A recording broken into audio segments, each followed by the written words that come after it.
Welcome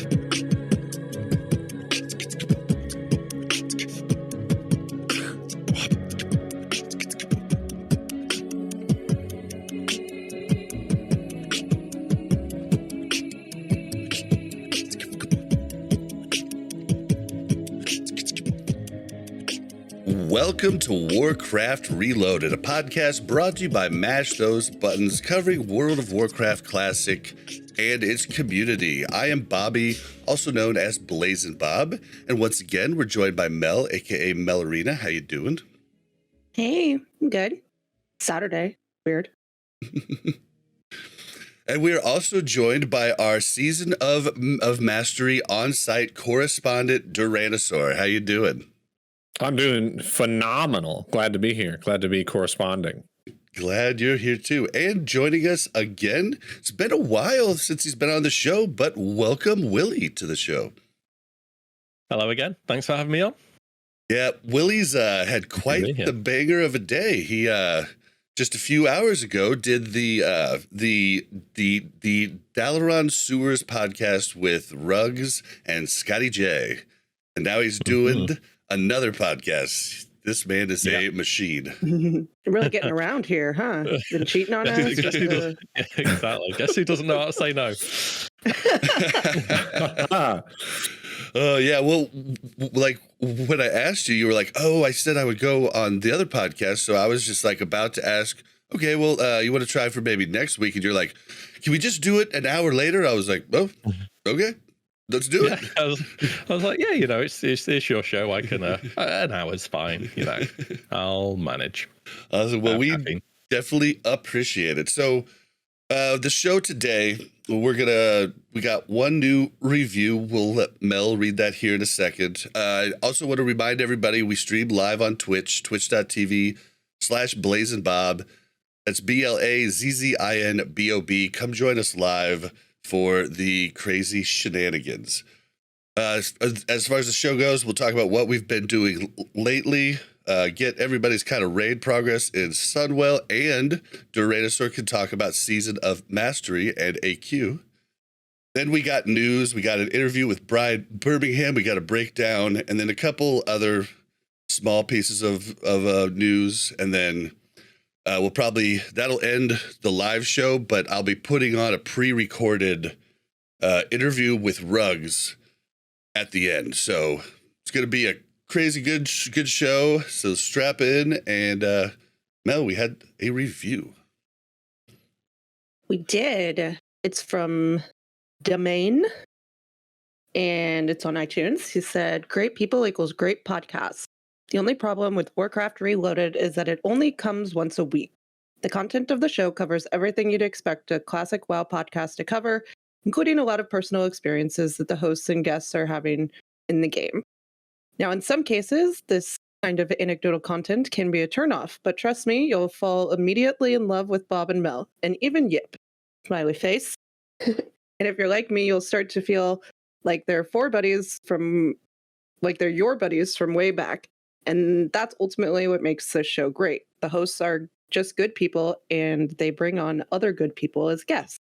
It's a simple formula that really works. Can't wait to continue my journey through Classic Wrath with my favorite pod.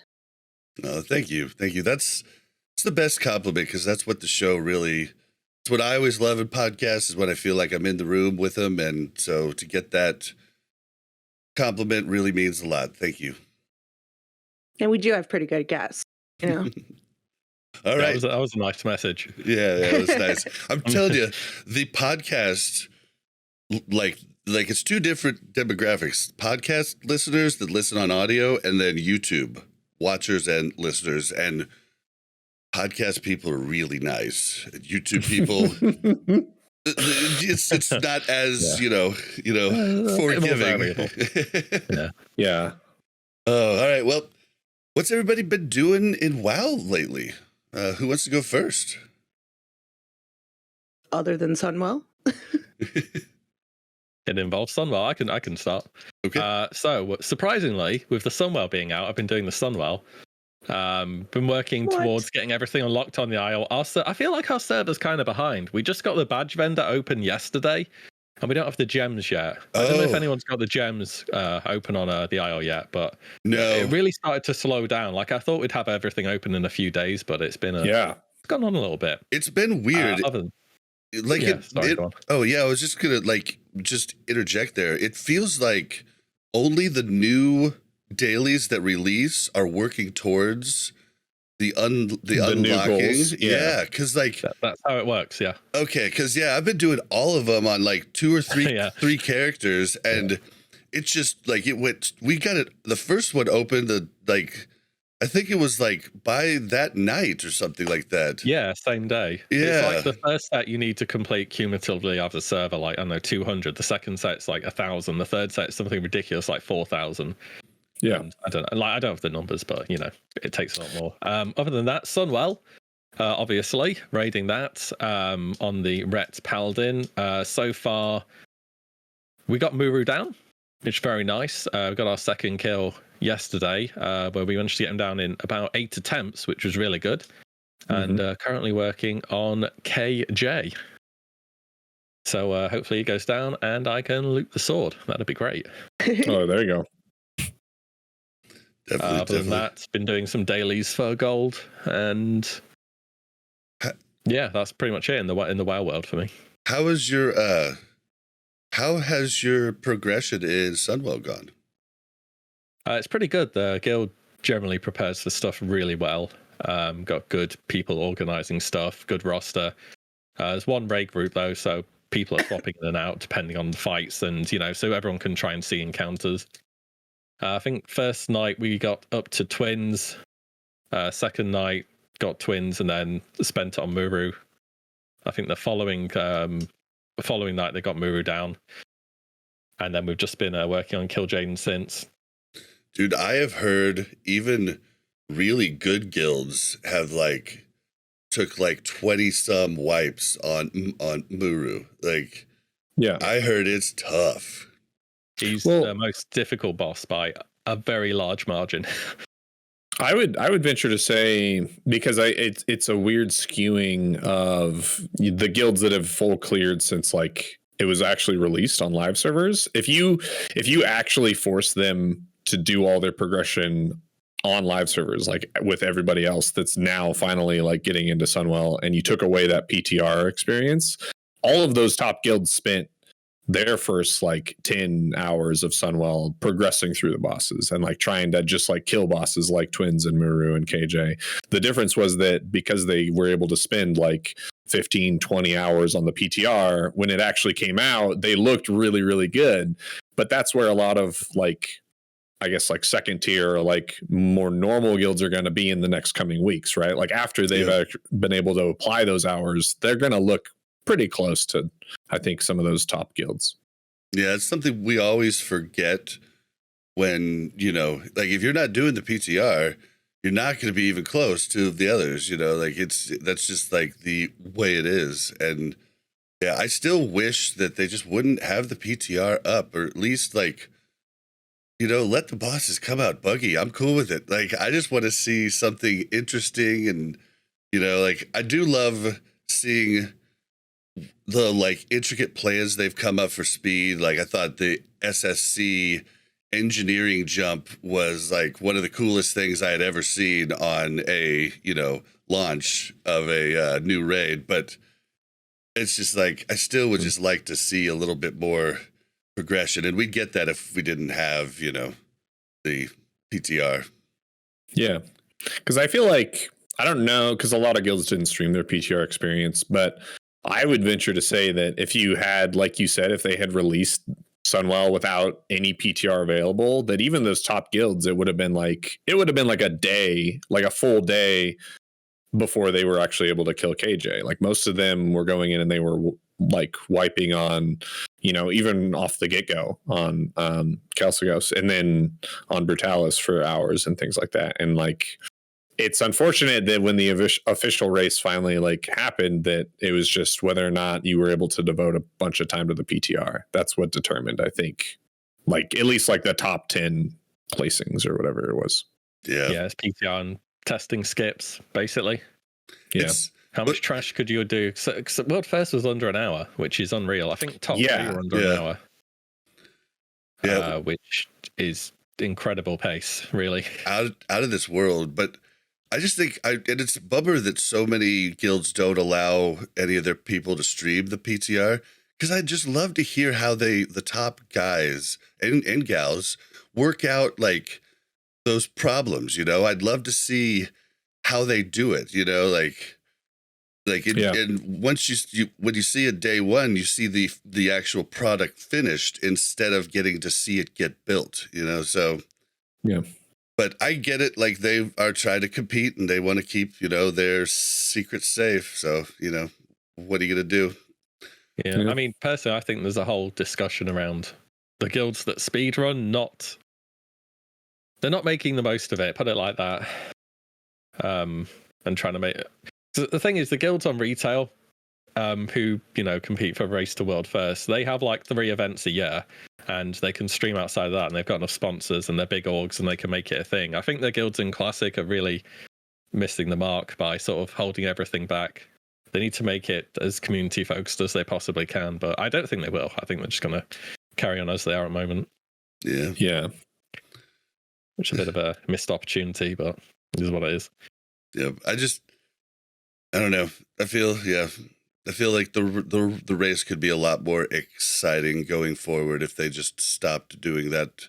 Let us test the first boss, or just make sure the instant's stable or something like that. I don't know, but yeah, whatever. Duranasaur, what else? Take us through what you've been doing, because you've been doing a ton on both TBC and Season of Mastery.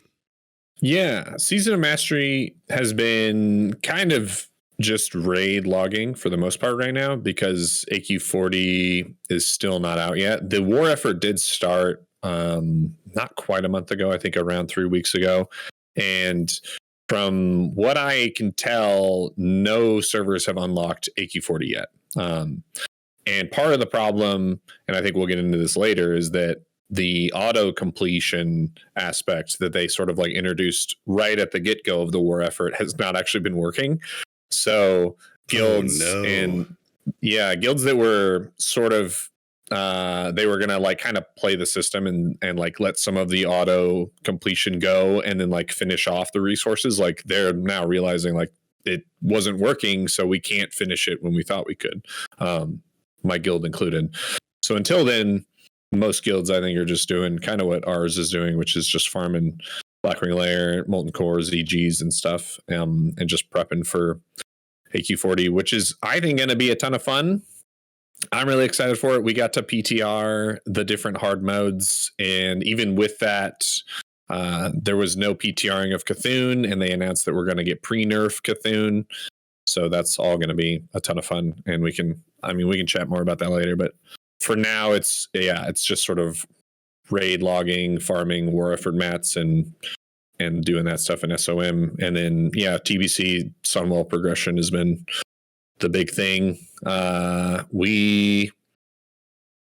first raid reset, we did finish Sunwell. We had to add an extra raid night, and I think we did the math, and it took us like 12 or 13 hours of actually like raiding to full clear. And then we went in on Thursday night and we full cleared in 3.5 hours. So that's why I'm like, in my mind, it's like, oh, we'll give it a couple weeks, and a lot of guilds are going to be full clearing pretty quickly, because like that was a big jump, and I think that a lot of guilds are going to see that moving forward. Wow, you're killing it. Whew. So you said something. I don't seem to have found that piece of news about the automated war effort turn-ins not working. I mean, if you want, you could just hit on the Season of Mastery stuff now. Yeah, I think I can look through and see if I can find the Wowhead, because I think Wowhead did post something about it.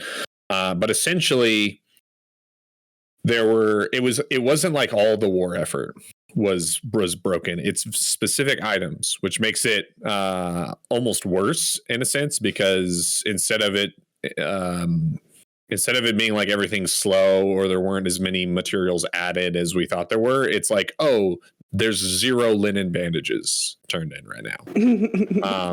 Which, if anyone remembers the original war effort from Classic, like that's a massive amount of materials that needs to get turned in. So it's things like that. And Blizzard did say that they were planning on like fixing it and like applying the correct amount of materials that should have been there, but they don't seem to be as worried about it as we are. So it could be a few days, because our guild was hoping to go in as early as Tuesday, which for EU players, like that would be the last day of the raid reset. So we were hoping to be able to go into AQ40 like this current raid reset that we're in now. And with this buggy thing, it seems like, you know, hopefully we'll be able to get in next raid reset. And I think that that's sort of happening to everyone that's still playing in SOM right now. They're all just, I think everyone sort of thought we would be in there by now, like, and then this happened and everyone's sort of just like, well, what do we do? Like, can we, with the players that are available on SOM, can we actually finish the war effort, or do we need to just wait for Blizzard to fix it? And I think most people are waiting for Blizzard to fix it, because we assumed we would have the automatic materials. And I think a lot of people are playing Sunwell. I think that the vast majority of SOM players are also playing TBC. And when Sunwell came out, it meant like war effort material farming was just not going to happen. So the autocomplete just sounded so good. It's like, oh, well, if we don't do anything, like we'll basically have it in like 3 or 4 weeks anyway. And now it's not happening. And people are like, oh, well, what, like, I guess we just sit and wait. I don't know. Oh, no. I remember there's a lot of materials. I remember when it happened in our original Classic. I remember going and I was doing copper turn-ins, and I was just going through Elwyn Forest and seeing just like level 60s all over the place, skidding like for the light leather and everything else. I mean, it was hilarious how packed all the farm spots were with, like, you know, the level of characters you would never see in those zones. Mm-hmm. But yeah, like, do you have anybody? What's the word on how many people on your server that are geared up to get the mount and ring the gong? Our guild, I don't know about our server, but our guild, I believe, has at least 2. We completed it. Man, the first person in our guild finished the entire quest chain in, I want to say, like 4 days. Basically we delayed killing Broodlord until like the patch hit. We basically, like, we went in, we killed Razorgore and Vale, and then we waited until midnight European time for when the war effort patch started, and then we killed Broodlord. And then that night that person like went out and started farming bugs. And then like over the weekend, we like helped them do all the different, even though we were like, this is going to take a month, right? We're not opening the gates anytime soon. They were just like, let's go, let's get it done. Yes, we are. Yeah. So because don't you need 2 lockouts of BWL also throughout that journey? Yes, I think you do. So we have one person that's fully done, and I think we have 2 more people that are working on it. And I think that there's probably a decent number of at least like individual players from other guilds that are doing it. I don't know. With Classic, it was crazy, right? Like back in 2020, like I remember on our server, it was like there were some guilds that were like, we're going to have 6 people. We're going to have 6 people complete this thing. And I don't think that there aren't as many people playing SOM, but I also think that there are fewer people that see it as the accomplishment that it is in SOM. Yeah. Well, I mean, we had a guy come in to 2 of our raids and just paid to come in specifically on that first boss. And then the next week came in on, was it Neff he had to do on? Yeah, you have to kill Neff at some point. Yeah. Yeah. And like, there was something where like we couldn't loot because they were scared it would loot to us or something like that. Like, so like, yeah, there were guilds like us that sold their lockouts just so people from other guilds could get more. Yeah. And I think that happened a lot because of how fast so many servers completed the war effort. If you remember servers like Scarum, and I think it might have been also Faralina too, like they basically pre-farmed everything and they finished the war effort in like a day and a half. And that meant that they had like they kind of had like 1.5 raid resets to get everything done for a bunch of people, and you can only have so many people loot Broodlord heads and things like that. Yeah, so you had to run either run a bunch of raid groups in your own guild or do what you were talking about and pay for people to carry your players in their runs. So there's a question in chat, but it's from a user named Viscount. I want to give you a little history on Viscount here. Viscount used to be in my guild, but he is famous. He's one of 2 people that were in my guild that were mentioned in their help in Pint's video where he took down his old guild. Remember that? Oh, yeah. Yeah, Viscount, and then Bradshaw was another one. And fun fact about Bradshaw is he's the one that did my Hank Hill discussion bumper. So yeah. Oh, very cool. If you'd like to field the question from Viscount, go right ahead. Yeah. You might read the question out too. Yeah, absolutely. So Viscount asked me what would I like to see in SOM 2? So in the next season of Vanilla WoW content. It's a good question because there's so many things I feel like they could try. And you guys are definitely welcome to chime in if you guys have any thoughts. But I could see them trying out a couple major things. Number one would be like a season of PvP where they maybe try to revamp the whole like Vanilla WoW PvP system and change it to like rated BGs being the metric by which you get PvP gear. I want rated BGs now, dang it. Yeah, so maybe doing something like that, maybe adding arenas to Vanilla WoW and having just maybe like keeping the base game very similar to, you know, what it was in 2019, but adding those things and having it be like a season of PvP, season of someone Lesamos has like he's got like this whole thing written out. He's super stoked on a potential season of PvP. So I think that's one way they could go. I know that a lot of people have talked about like a season of balance where they kind of maybe they take things from like TBC, like class specific changes that they made for classes going into TBC, and they apply those in vanilla from the start.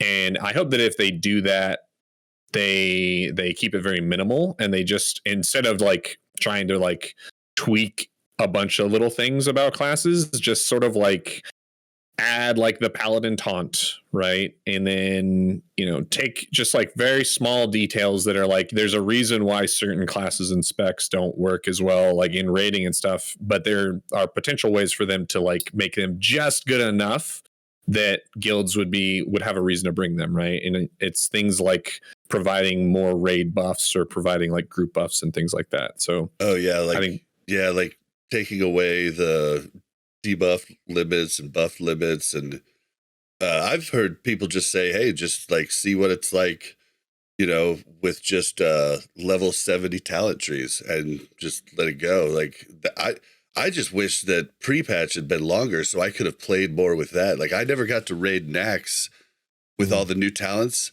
I would have loved to see the shift in power of the DPS charts. Like it would have been neat. I assume you want world buffs back though, right? I'm personally, yes. And that's another idea for like a season focus, right? Is that a season of speed type of thing, where I think that if they do that, there's a couple of things. One, I think that when people talk about adding world buffs into vanilla WoW, I think for a lot of people, it immediately elicits a negative like gut reaction. And I think that part of it is that people remember world buffs being what they were through like the first 5 phases of the game, and they kind of forget about how much easier it got once they introduced the chrono boon.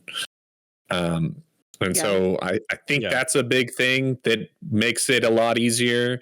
I think they could do similar to what they did on Chinese servers, which is just like world buffs just go out like every couple hours, you know, an Oni buff goes out or whatever, or a ZG buff goes out. And that way it doesn't turn into this sort of like toxic atmosphere from like, you know, who's got a head to drop, you know, and how much are they going to try to like scam the entire server to like drop it? And are they going to drop it when they say they're going to drop? Like there's that whole part And of it. are we and going to then have there's griefers that are going to kill the Someone comes to resetter? mind control and they kill them. Yeah, so it's like they could do a lot of things to alleviate the world buff tensions, and then I personally would love like a season of speed where it's, you know, it maybe Blizzard does something where they support like speedrun competitions of some kind. That would be cool. So there's that, and then I see, I think Fiscout in chat also saying like adding new content, and I think that that's another area that a lot of people I think would be really interested in, is, you know, coming up with just new things in that baseline vanilla game. So raids and dungeons and even areas of the world that can come out either after Nax or maybe along the way. I think that's a very cool idea. I threw out on Twitter a while ago whether or not, and I just asked, like, would you be interested in heroics in vanilla WoW? And you can imagine like the number of low level dungeons that could be turned into a heroic, like level 60 version of that dungeon. That alone creates content even out of things that already exist. It's already there. Yeah, definitely. Yeah, for sure. Do you have any thoughts? They took Willie? the tier 0.5 quest lines and, I don't know, gave you alternate tier sets. Those quest lines you could do or something. Yeah, I think that You get a set for prot or arms or fury, and like it's specific. Set bonuses for each one. I don't know, do tier tokens or, you know, do sets for each classes. Look at stuff that didn't work, like I don't know, enhancement shamans, not in the best spot in classic. What if two-handed enhancement was a legitimate DPS spec that was pretty good? You know, yeah, but you'd have to be a horde, so, you know, why would we do that? Oh yeah, true. That didn't even cross my mind. I so often forget, you know, that like That Willie's a dirty horde. Well, no, Willie's nothing wrong with alliance. No, I mean, you could say the same for Ret Paladin, you know, the Ret Paladin enhancement shaman, big two-hander, hit very fast. You know, that'll make him viable. Yeah. And I think that even taking some of the things from because one of the reasons you bring a Ret Paladin in TBC, in addition to them providing a pally buff, is like the group buff, the party buff, right? And it's just like little things like that, I think, could incentivize guilds to bring, you know, Ret Paladins, enhancement shamans, and things like that. Yep. Well, I mean, we brought a Ret Paladin for different times throughout Classic, just because, like, you could, like, you wouldn't do it on a speed run, but I mean, a, you know, casual, semi-casual, semi-hardcore guild would be fine running a Ret, you know. Wouldn't really want two of them. Happily swing their weapon, you know, have a good time. It's kind of interesting because, like, Season of Mastery, I think, was supposed to be with the like unlocking of debuff slots and stuff. I think that a lot of people thought, oh, this is going to make a lot more specs and stuff viable. But with them removing world buffs and buffing bosses, I think that most guilds in Season of Mastery are actually more incentivized to lean into the meta and not bring like the off specs and stuff like that. So it's, in a weird way, Season of Mastery kind of is less friendly towards all these off specs and things than even Classic was when it came out. Interesting. Oh, any other thoughts on Season of Mastery? What you would do for the next one, Willie? Before I move on to what I've been doing. Yeah, pretty much what we're talking about. I was more interested to hear how it went at the moment, actually, because I feel like I didn't really have the time to commit raiding on it, but I'll be interested to hear how AQ40 goes and whether they change anything for Nax as well. Yeah, I'll be honest. I honestly thought AQ was out. Like, I was like kind of scheduling Duranasaur thinking that they went in this week because it was like the third week. I just figured the automation would have opened it by then. Yeah, sorry. So did Duranasaur. Let you know. We wanted it to be 80,000 copper ore yourself. That's outrageous. Yeah, what have you been doing, Duranasaur? Just slacking off over there? Yeah. I know. It's all my fault. Mine it. Just mine it. Doing GDKPs. Yeah, I'm one of those people.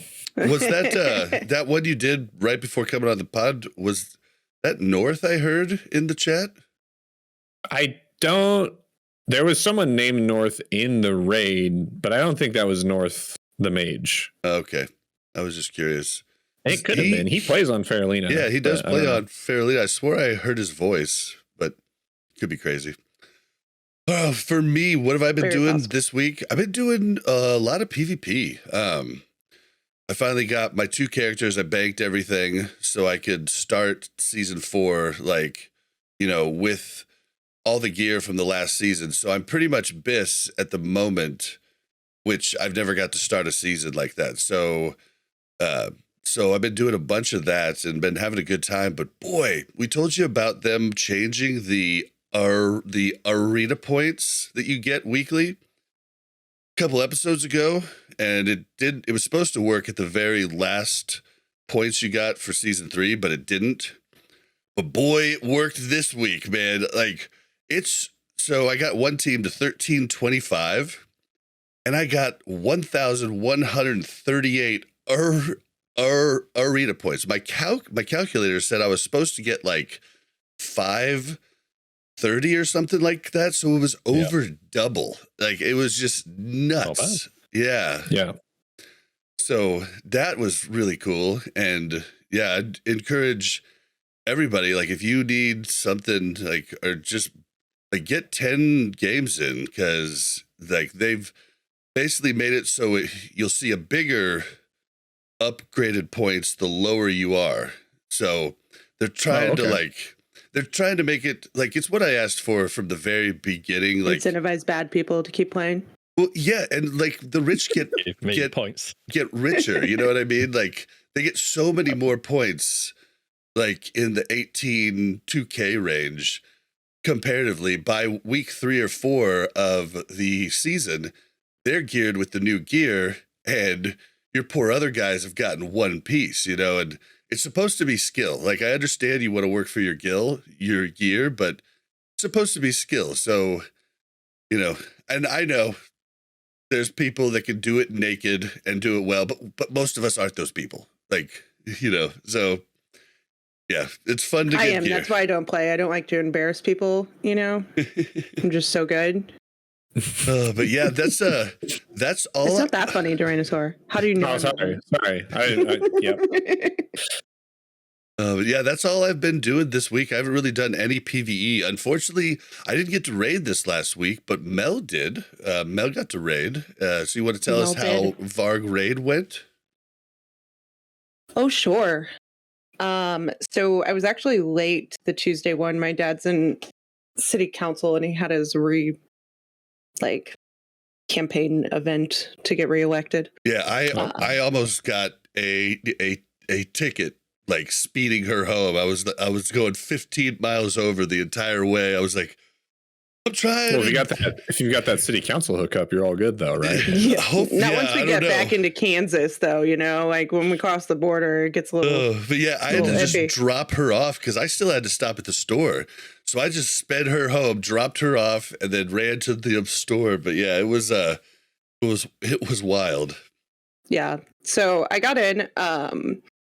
They did Calgos. They were just about to start on Calgos when I got here, but they had another healer that was filling in, so they let that go. They did really well. They, according to the logs, they only wiped twice, and they were both like in the 90%, right? And then they downed him on the third try. So that was good. Then that was the only boss we had killed, because we got stuck on Brutalis the previous week. And so, but we felt really good about Brutalis when we left the previous week, and we were like, okay, we're going to get Brutalis down for sure. Well, we had got him to 1%, so it was obvious that it was going to be next week. Yeah. So we did get Brutalis down. We only wiped twice on that. The first attempt was like 98% down. So that was great. Also, like, damn it. But we got him down on the third attempt. It went really well. It went a lot smoother. We didn't lose a lot of people. We were losing people to the burn, like, every single time somebody got it. They were just inevitably dead. And this time, I think there was only 2 deaths in the entire fight that we did. And we were able to battle res them, I'm pretty sure. but it went really well, and we felt really good about that. Then we went to Felmist. Yep. And that one, yeah, we were not doing great. We wiped about 8 times.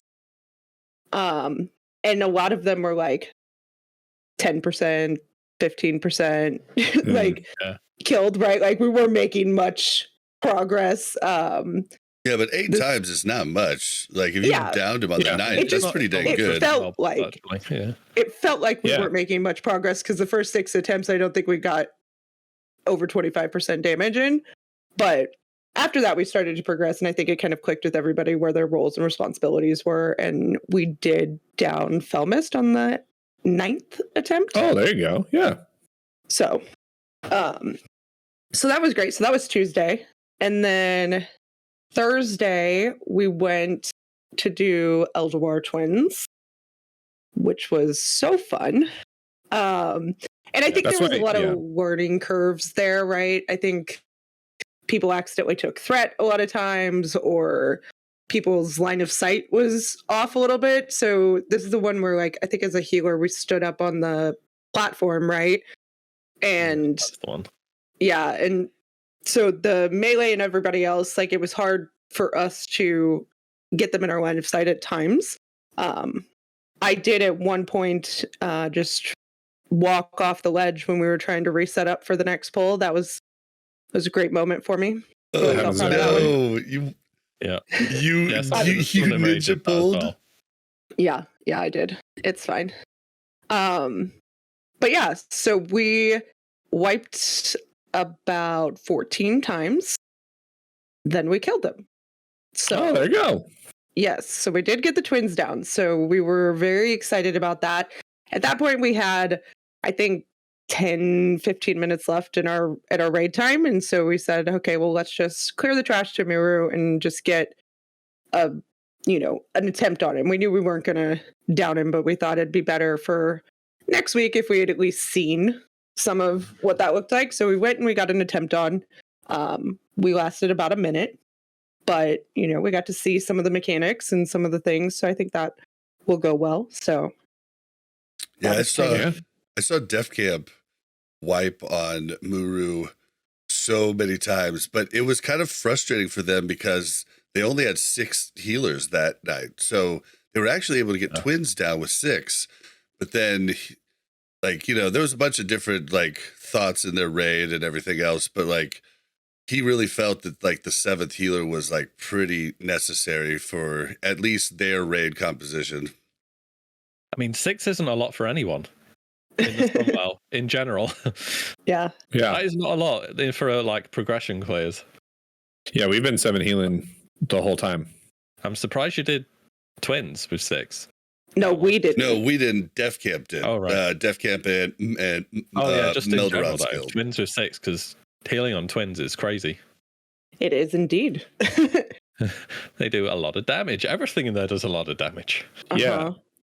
That's awesome that you guys got you made that much progression, because that's a lot. That's a lot to make up for if you guys were only able to get one boss down the previous week.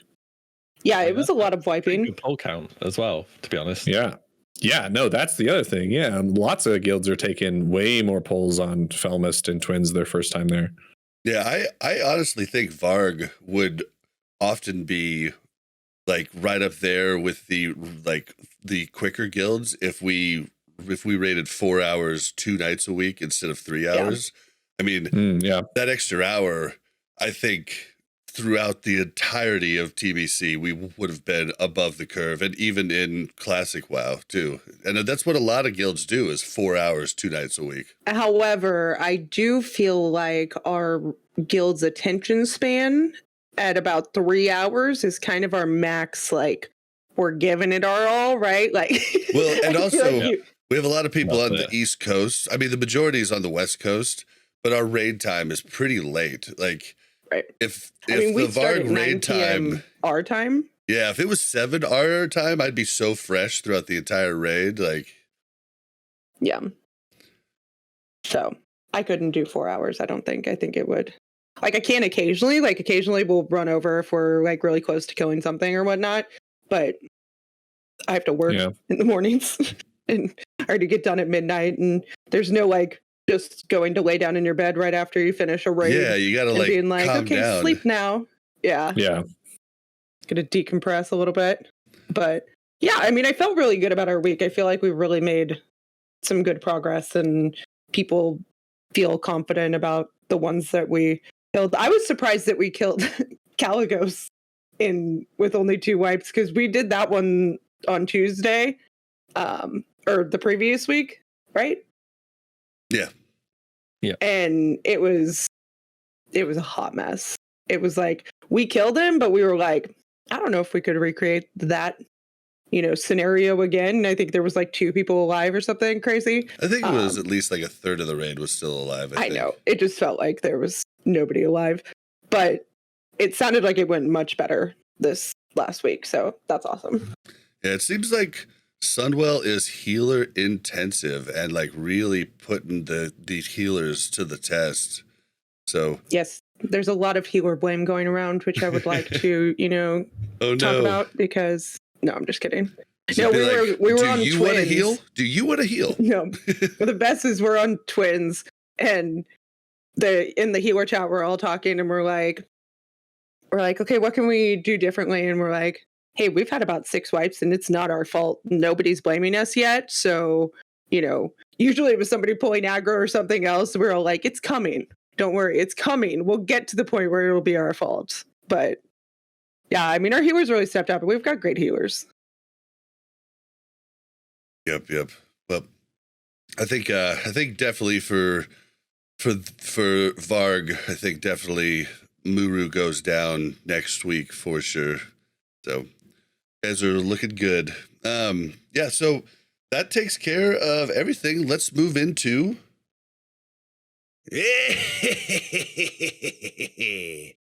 time for the news.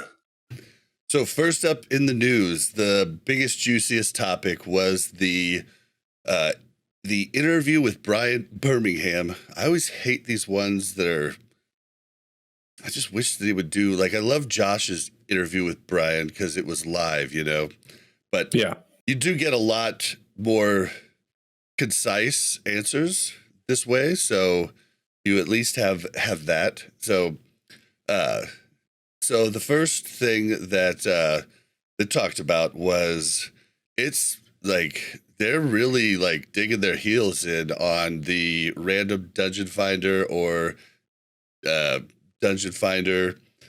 Like they're really digging their heels in, and they're saying they want to make something that's kind of automated like that gets you in groups and has a better, UI, but it doesn't look like there's any chance of at least on launch, the LFG tool coming in. What do you guys think about this? I don't even know. What's even your thoughts on this, Duranasaur? I don't even know.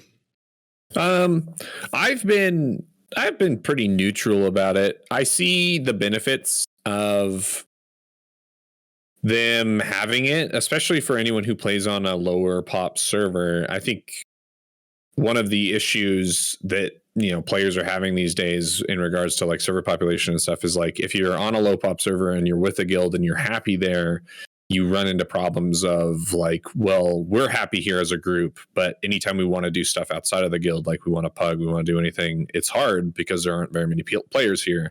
And the LFD tool, as I understand it, would be cross server, and that would alleviate a lot of those things.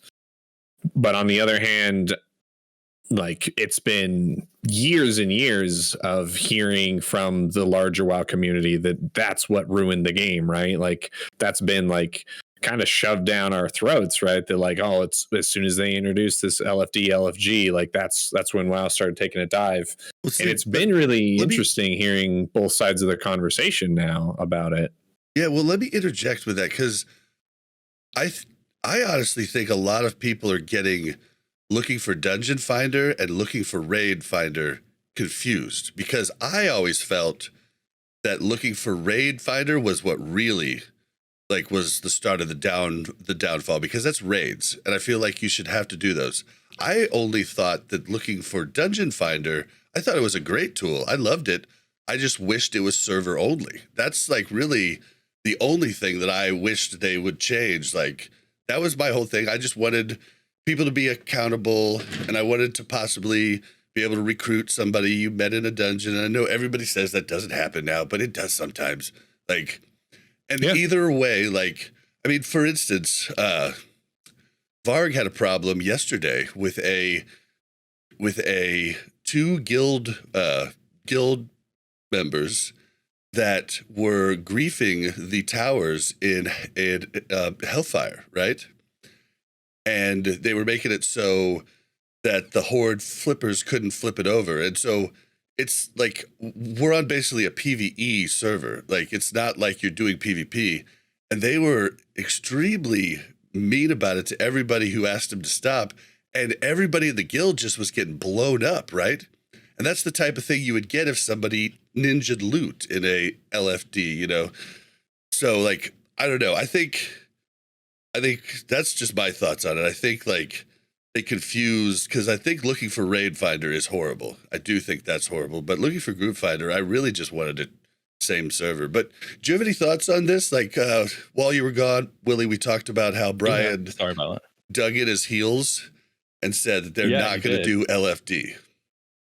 Yeah, I mean, to be honest, at this point, it's pretty clear that I wish they'd at least keep it on the table rather than saying we're straight, I'm not going to do it, Right. and try and sort of find something that could possibly work. At this point, I want to see what they do in the beta, and then I'll probably complain about it a bit more. To be honest, like I just don't want to look at the wall of spam. It's not interesting. It's not fun. It's tedious. I'd rather yeah, I mean, even with some form of automatic grouping there. I don't care if it's same server or whatever. I'm happy to fly there. I just don't want to stare at a wall of spam. Yeah, well, even with the looking for group bulletin board add-on, what I find with Benediction is there's still a ton of spam because like there's so many groups going on, and so I'm just like, Benediction, yeah, it must be crazy there. It's nuts. It is. That's one of the reasons why I'm like more open to the idea. Like I said, I'm like pretty neutral on it, but then when you're on one of these mega servers and your bulletin board add-on is just like it's constantly filling up and cycling through everyone that's like posting stuff, it's like, what is the real difference here between me just like sitting around looking at this add-on and then whispering like people every time they post like need a DPS, and sometimes getting a response and an invite, sometimes getting completely ignored? Like, I don't think that's that much better of a user experience than like a group organization and setup feature. And it's dungeons. I'm going to search out to try and raid. You know what I mean? Like I'm going to find a home to try and raid. Like that feels like something I should do some work for. But like at the end of the day, for a dungeon, if I'm just doing it for a daily, I'm going to be like, do I really want to mess with getting in a group? If my guildies don't want to do it, I just won't do it. But if LFG was there, like I would totally, I would totally do it. Like, it just like, it takes the pain out of trying to get into one. It's just, I feel like dungeons are a lesser commodity, and I don't mind the automation there, is basically where I'm at. Yeah. It's going to be interesting as well, because you look at TBC now with Magister's Terrace, and me playing a Ret, Shard of Contempt is a rather good trinket, and every single Magister's Terrace is running with that thing hard res, looking for caster DPS only. So if there's a group, there'll be people, every item that you would want from a dungeon will be reserved. Well, and that's one of the worst things. Is and if it's random, then people might be more incentivized to just press, I've got some time, press the button. It'll find people. If there's somebody else I roll against, that is what it is. But if people have a choice and are putting a group together, it just doesn't make sense to actively choose to invite competition. Yeah, definitely. And true. well, and on top of that, you've got the dastardly behavior that has started in the last couple months of all unneeded blues and greens are reserved, and like that is just dastardly, you know, like Yeah. And so, like, people are doing that in Classic. Yeah, I mean, tanks are a hot commodity. With DKs existing, there should be more. And with dual spec, there should be more. Yeah, that too. Yeah, very true.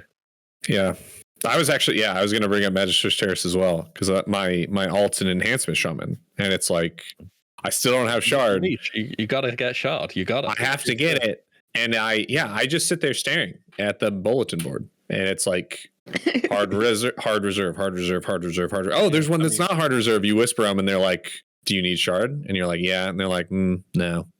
Never mind. I mean, I had to. I was either running with my guild, and then we'd just find cast the DPS, or I go spec prot, and then find cast the DPS.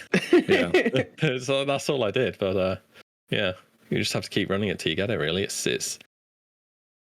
Yeah, I mean that item you can't really replace it. There's a lot of good previous items from dungeons in Wrath though, from heroics, lots and lots, very good stuff, and badges. Like, you can get badges from anywhere, can't you? Yeah, but there's you know, they have said they're still going to have the daily quest that gives you extra. Like it's just going to be, you know, it's just not going to be in LFD. Like originally it was there before, and then LFD they just moved it to random dungeon finder or whatever. But yeah, exactly. But hopefully the tool is good enough for people to use it. Like that's what we need. So I mean, honestly, just give us the tool, the exact thing, and just don't warp us to the dungeon. Fine. Like, but it still makes the group. Like that would be good for me. Yeah, I mean, I'll fly there if I have to. You know, if it's cross server or same server, okay. With how big servers are now, like that's affecting less and less people because everybody's migrating to like a handful of mega servers now, which is only going to continue. But yeah, just please not the spam. I don't want to look at spam. Yeah, for sure. Hopefully they come up with something that works. So yeah, I'm expecting something like the retail version. If you're familiar with that, you can pick your role. But I heard it's okay. It's good. It is good. I heard it's what everybody uses. Ironically, there's zero social interaction in it at all. Absolutely zero. Isn't that what? Because correct me if I'm wrong, but isn't that what everybody uses to get mythic dungeons going? Because you can't automate, like the automated looking for group doesn't work for mythic. Am I correct on that? Yeah, it doesn't work for mythic at all. It'll work for normal and heroic. Mythic, you have to assemble your own group. So it's like a tool. You pick your role. You pick the dungeon. You can set item level ranges. You say you're doing this dungeon. Then you put a little description box. You might say +7 or something, and then you post it. I guess you post out the message, and about 1 billion DPS apply, and you pick the one with the highest item level. That's basically how it works. Oh, sad. Everybody gets a chance. Yeah, if they're playing the right class. Yeah, I think I'd rather have like an automated one where it just throws you in a group and you just head there. But I don't know. Whatever. It's they're not going to do it. It just seems weird to me how intent they are on sticking to this.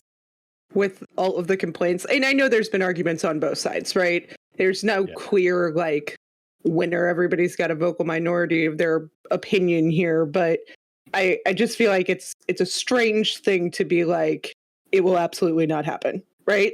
You almost wonder if they just don't have it built and they don't have time to build it.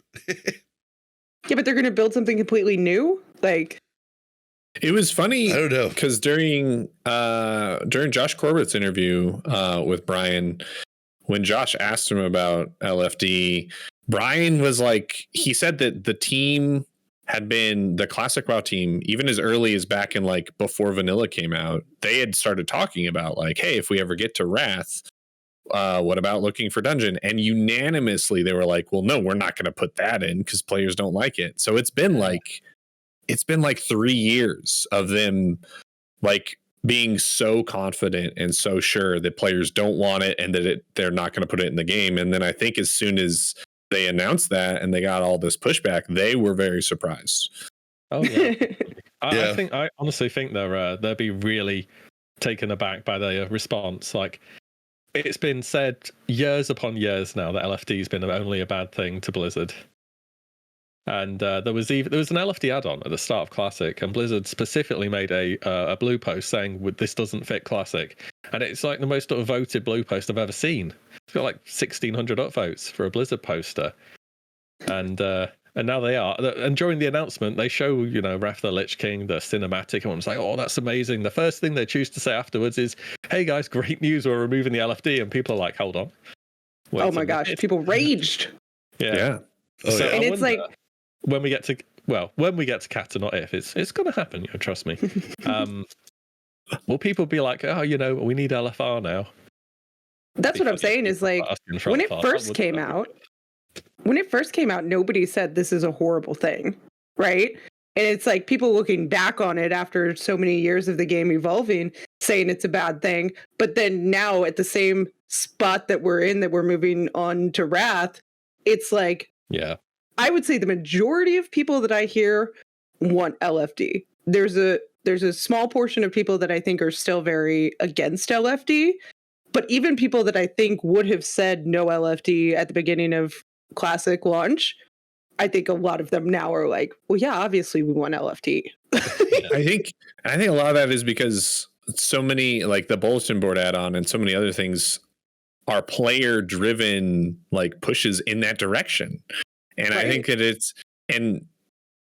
so funny because like if you go back in time to when it first came out and then over the years afterwards, people complaining about it, like it's like if they had never introduced it, I feel like no matter when they put it in the game, players were going to say like, yes, this is a good idea. And it's only in the like long term after the fact of players like having it that they like start to complain about it, because then here we are back in the same place they were however many years ago, and players are saying like, yeah, give us the thing, it sounds great.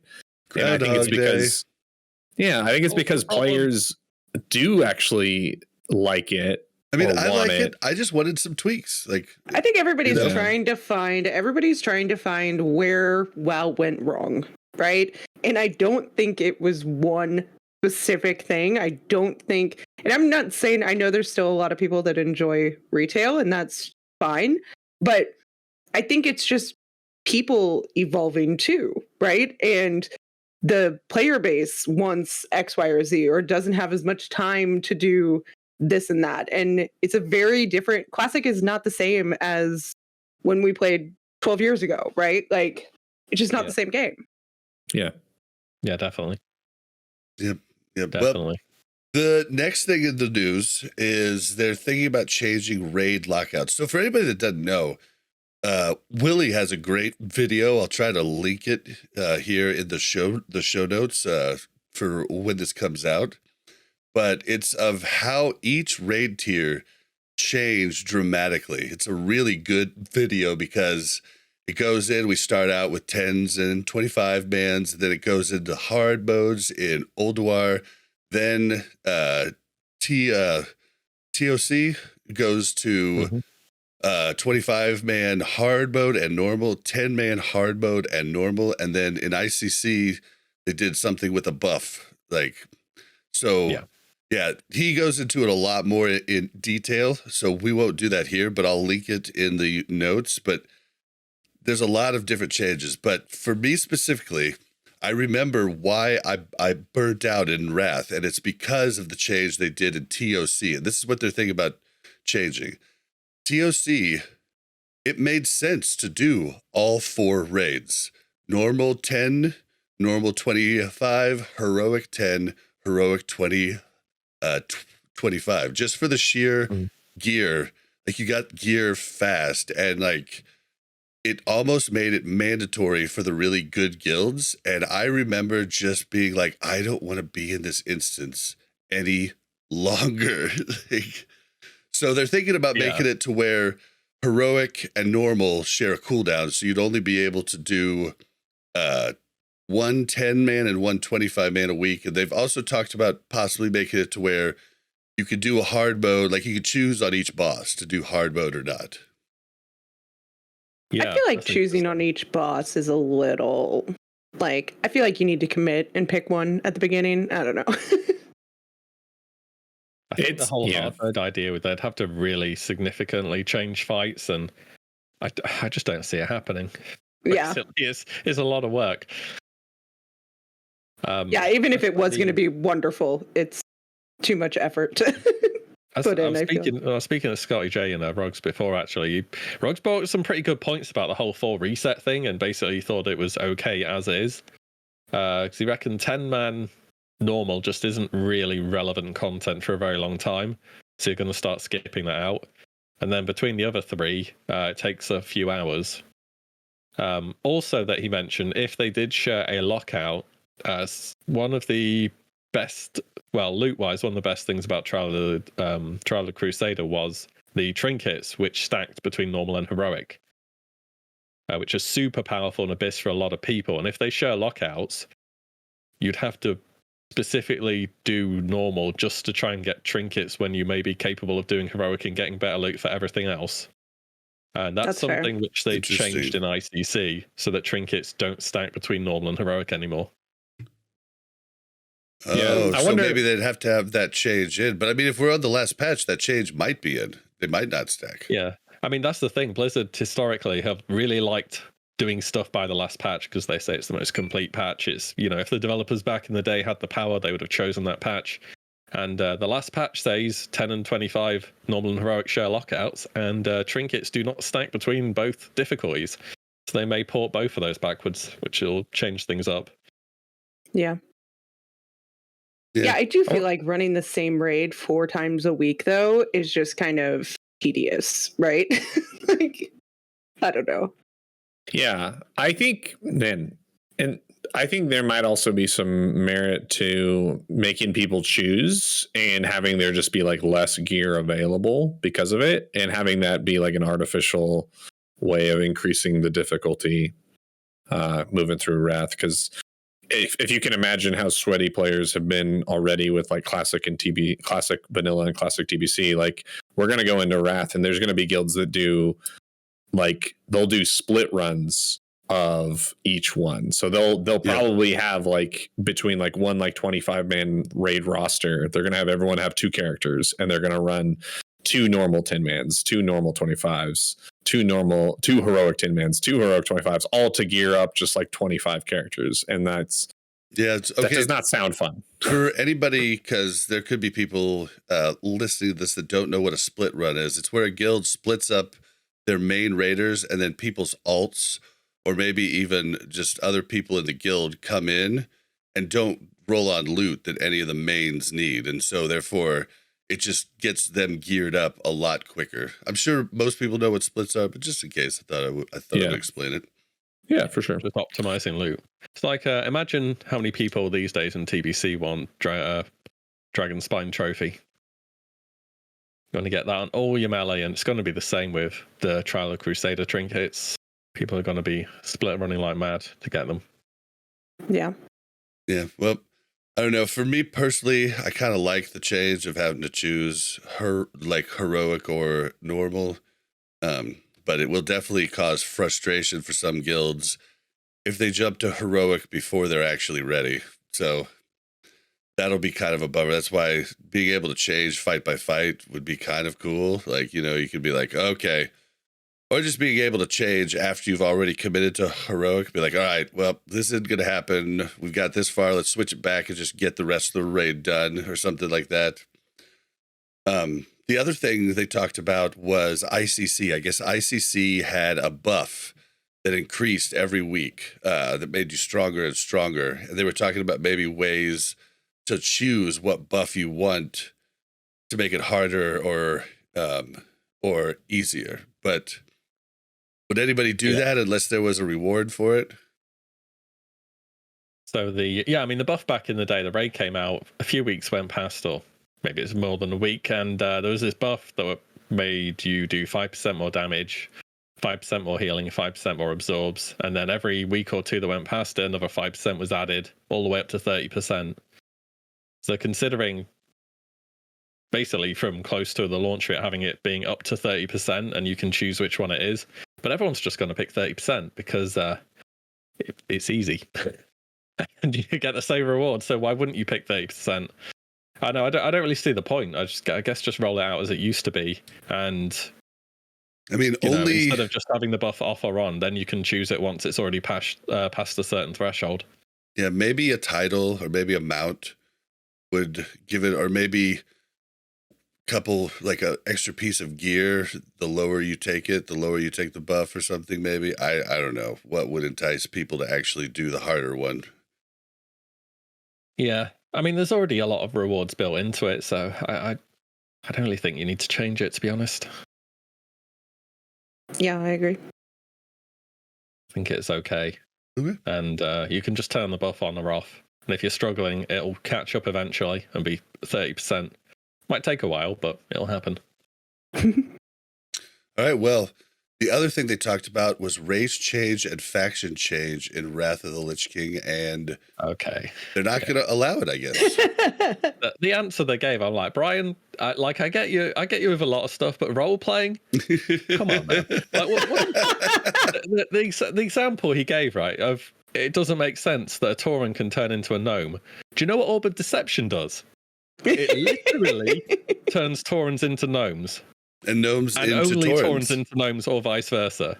Mm-hmm. Like, it exists in the game already. And this is weird as well, because people are giving them grief for withholding a cash shop option and saying they're doing it so they can sell boosts, which is also a cash shop option. Like, I don't know. It's like I'm going crazy here reading this stuff. Yeah, I don't know why they wouldn't offer it. Basically, yeah, it doesn't make any sense. do you think their fear is that Alliance will just go away completely if they offer race and faction changes? Well, I think a lot of people would transfer from Horde to Alliance. Yeah, we can Wrath, actually, right? Yeah, we can hit the other piece that he talked on and kind of talk about it with this. So, like, the reason that's become a big talking point is because Alliance gets hooked up. Night Elf and humans get hooked up in Wrath finally, and we have the better PvP racials. And so lots of the big PvPers are going to want to come over. Well, I don't want all these dirty Horde coming over to Alliance. Like, get out of here. Well, yeah, but he said, like later on in the interview, he was asked about PvP and Arena in Wrath and how different racials really play a role there. Well, he talked about like basically removing racials from Arena, and I don't know, I'll let you guys talk about it, but I'll be honest, I think it is probably the most fair thing to do. It should have been done probably if it was going to be done in TBC, but you damn Horde like lovers over there, of course you're going to change it now that we have the advantage, you dicks. Like, I'm just like, this is messed up. TBC and all of vanilla, they like had, you know, all the stuff, and now you're telling me that now that we're on top, oh, well, yeah, we probably should do something about that. Like, that's the part that gets me. I don't know. I don't know how, like, it would be interesting to actually know how much people would faction change just because of racials and how much people are faction changing because they have friends that play on the other faction, or, right, they found a guild on the other faction, things like that. Because as much as like racials play a huge part, I think that the number of people that are willing to like pay to swap factions just because of a PvP racial, I don't know if that's all that many people. I'm sure it's some. I don't think it's a huge population, but yeah, I mean, I think. Did we lose Duranasaur? Yeah. Oh, you're back. Oh, we're back. Yeah, we lost Duranasaur for a second, or at least I did. Oh, sorry. Oh yeah. Yeah. I don't know. It's strange that they are so against it when I don't know how it affects the game negatively outside of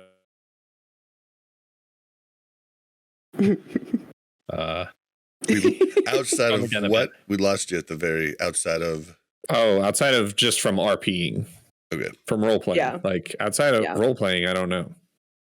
Well, I feel like there's a faction imbalance So Yeah. why are we so intent on maintaining the faction imbalance, right? Like, what is the motivation here to say, like, we will not allow faction transfers because we have so many more Horde than Alliance? But they actually don't. If you look at the split across all servers, it's 46.6 to 53.4. It's just imbalance on servers that is a problem. Like, as far as the entire game goes, there's more PvE servers.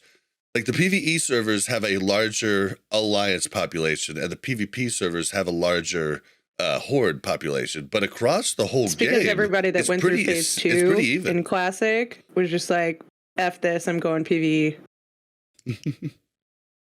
Yeah, I think overall it's not bad if you're looking at the entire picture from what we know, but on an individual server basis, it's terrible. Like, it's really bad. Like, two separate servers with 100% population either way, like, doesn't make it balanced. Right. Yeah, I'm still regretting we didn't go to Gromulus. It's still hanging tough at 50-50, man. Yeah, that's a rare thing they've got going there. Living the dream. Like, I mean, we thought, like, how could it last? But it's been months now, and they're still holding strong at like almost 50-50. Dang it. RP servers are built different. There's something about them. I think eventually something will change. Kind of.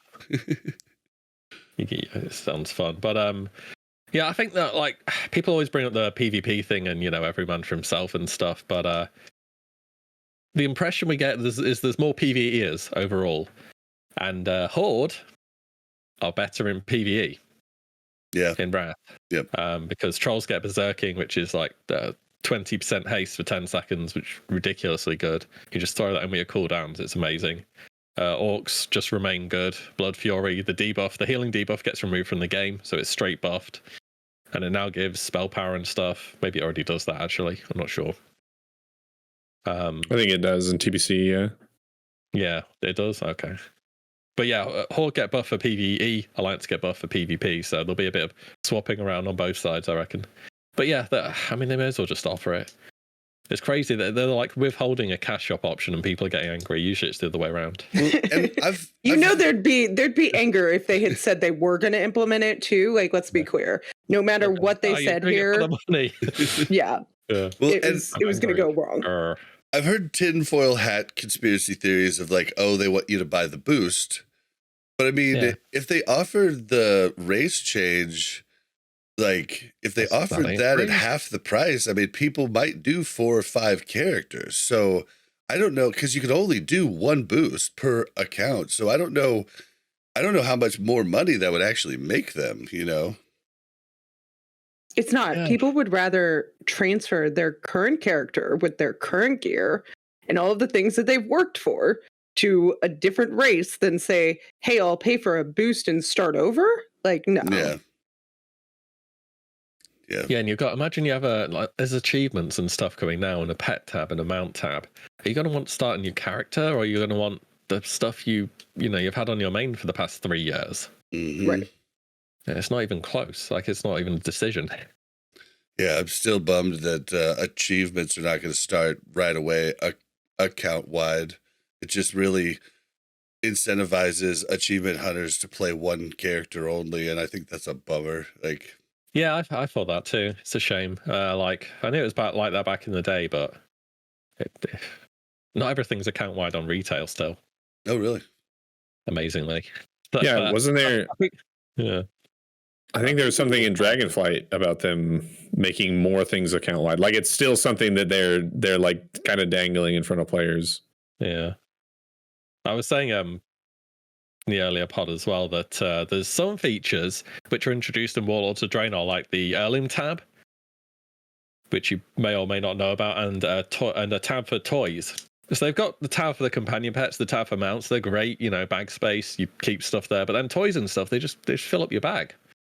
Mm-hmm. And heirlooms, you put them on a character one night, get up the next day, and you're like, okay, where is it? You have to go through half a dozen characters and try and locate them. It's just like Scotty J said. Good updates in WoD, okay? Not everything in WoD was great. Well, I'll say not everything, most of it, but they were good. Guys, everybody's missing the point. We still have to carry around our freaking Hearthstone in our bag. Like, get it out of my bag. Put it in my spell book. Leave me alone about it. I hate the fact that I have a Hearthstone in my bag. Never gonna give this up. I think that still exists in retail. It's so stupid. You will carry that. Actually, you can get Hearthstone toys, which change how, you know, like the Dark Portal one. Mm-hmm. Mm-hmm. You got part of the like toy thingy for TBC, where it changes the animation on your Hearthstone. Listen, everybody just has -1 bag spot at all times because everybody has their stupid Hearthstone in their bag, and it does the same thing. Saying, Well, Preach, Mel. what do you guys think specifically of removing racials from Arena? Because it would really bring the skill ceiling down too, because like that is a really hard thing. Like I know so many people that I do Arena with, and we think about the racials. Like, you know, about 30 seconds after the match ends, we're like, oh, yeah, I should have done that racial. Duh. Like, you know, so it would definitely like lower, it would make getting into Arena and more competitive quite a bit easier. Like, what do you guys think about doing that? I mean, I'm a big PvE. I don't really PvP too much, but I really question whether PvPers genuinely would want that. It feels like it's never existed ever in the history of the game. And yeah. It's just part of what you play, and the people who really like PvP are always super hardcore and they will level stuff. I feel like they don't get as attached to the idea of having a main, and they just have a character they play on a server with other people, and so race is just part of that. I feel like races have always existed, and like racials and all of that, and I feel like that is part of the game. That I don't know. I feel like you take it away in Arena and you're really going to piss people off.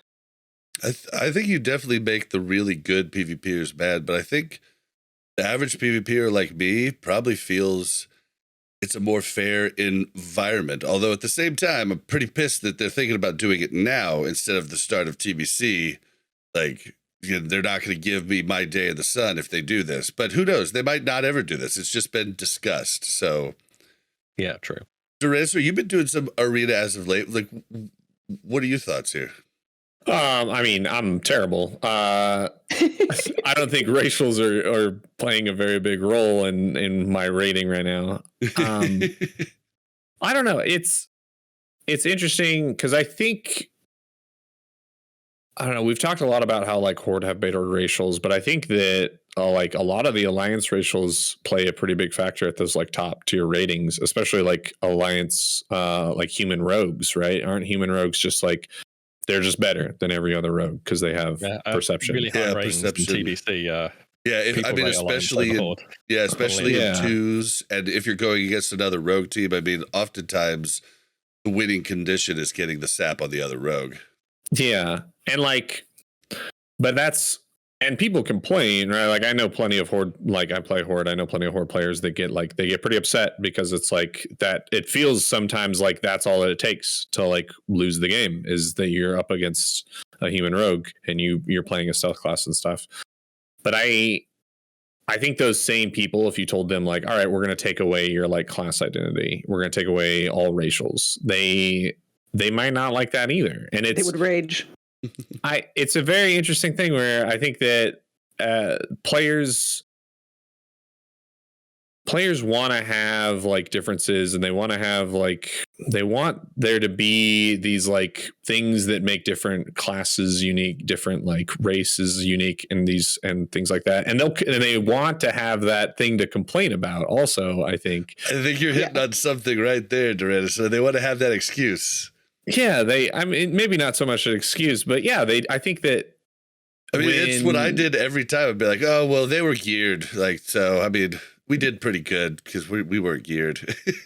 Yeah. And I think that, you know, to feed into that, if they do change it, that'll be the thing that people complain about, right? Like someone will go into. If I had my racial. Exactly. Then it'll turn into that. It'll turn into, well, we would have won that game had racials been in. And so I don't think there's a winning side for Blizzard on this. And so at the end of the day, I'd be kind of surprised if they decide to remove them, because I think that no matter what, there's going to be people complaining and upset about it.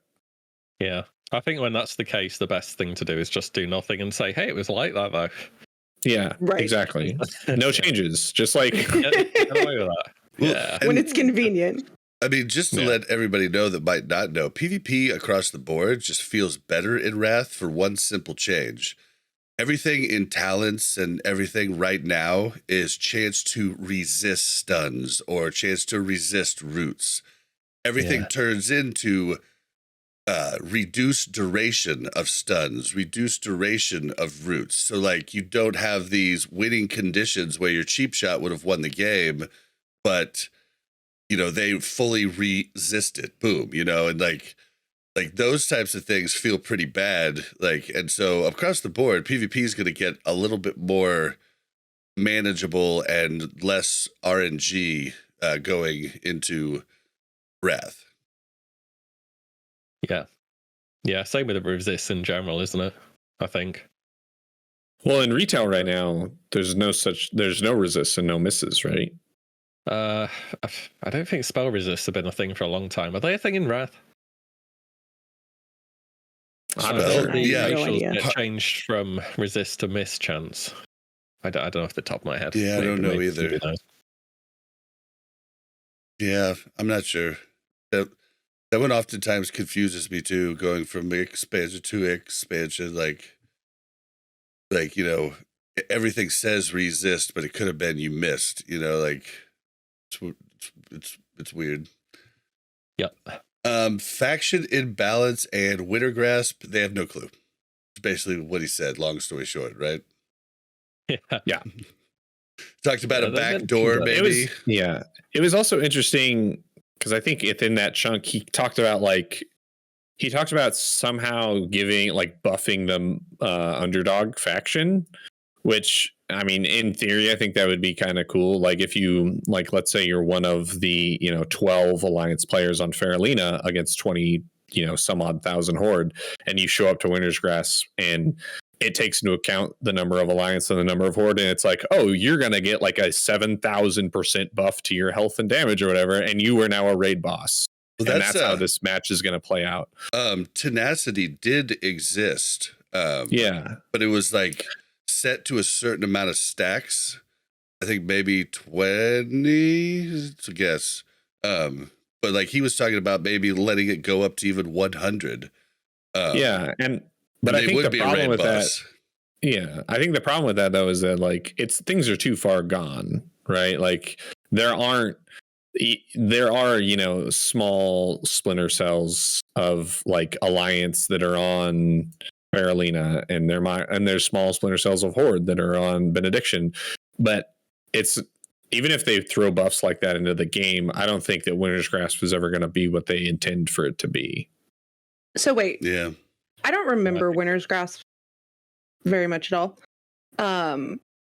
Is it like a battleground?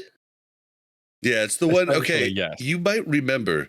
It's the one where we would go and break down the door of the big building. You could also get in like siege tanks and stuff. And we try to like break down the door to get in there. Do you get a benefit? If you saw it, you'd probably remember. Like the winning faction? Yes. Yeah. Oh. So they can't do like the mass thing like they did in BGs where they turned alliance into horde and played against each other? I mean, they could, but like then horde would. Isn't the thing that like everyone benefits from your faction having it? Yeah, like everyone on the server. You get the raid instance. So Wintergrasp, it's an open world zone. It's not an instance battleground. But on the final patch, you can queue into it from a battleground master, and it's capped to 120 versus 120.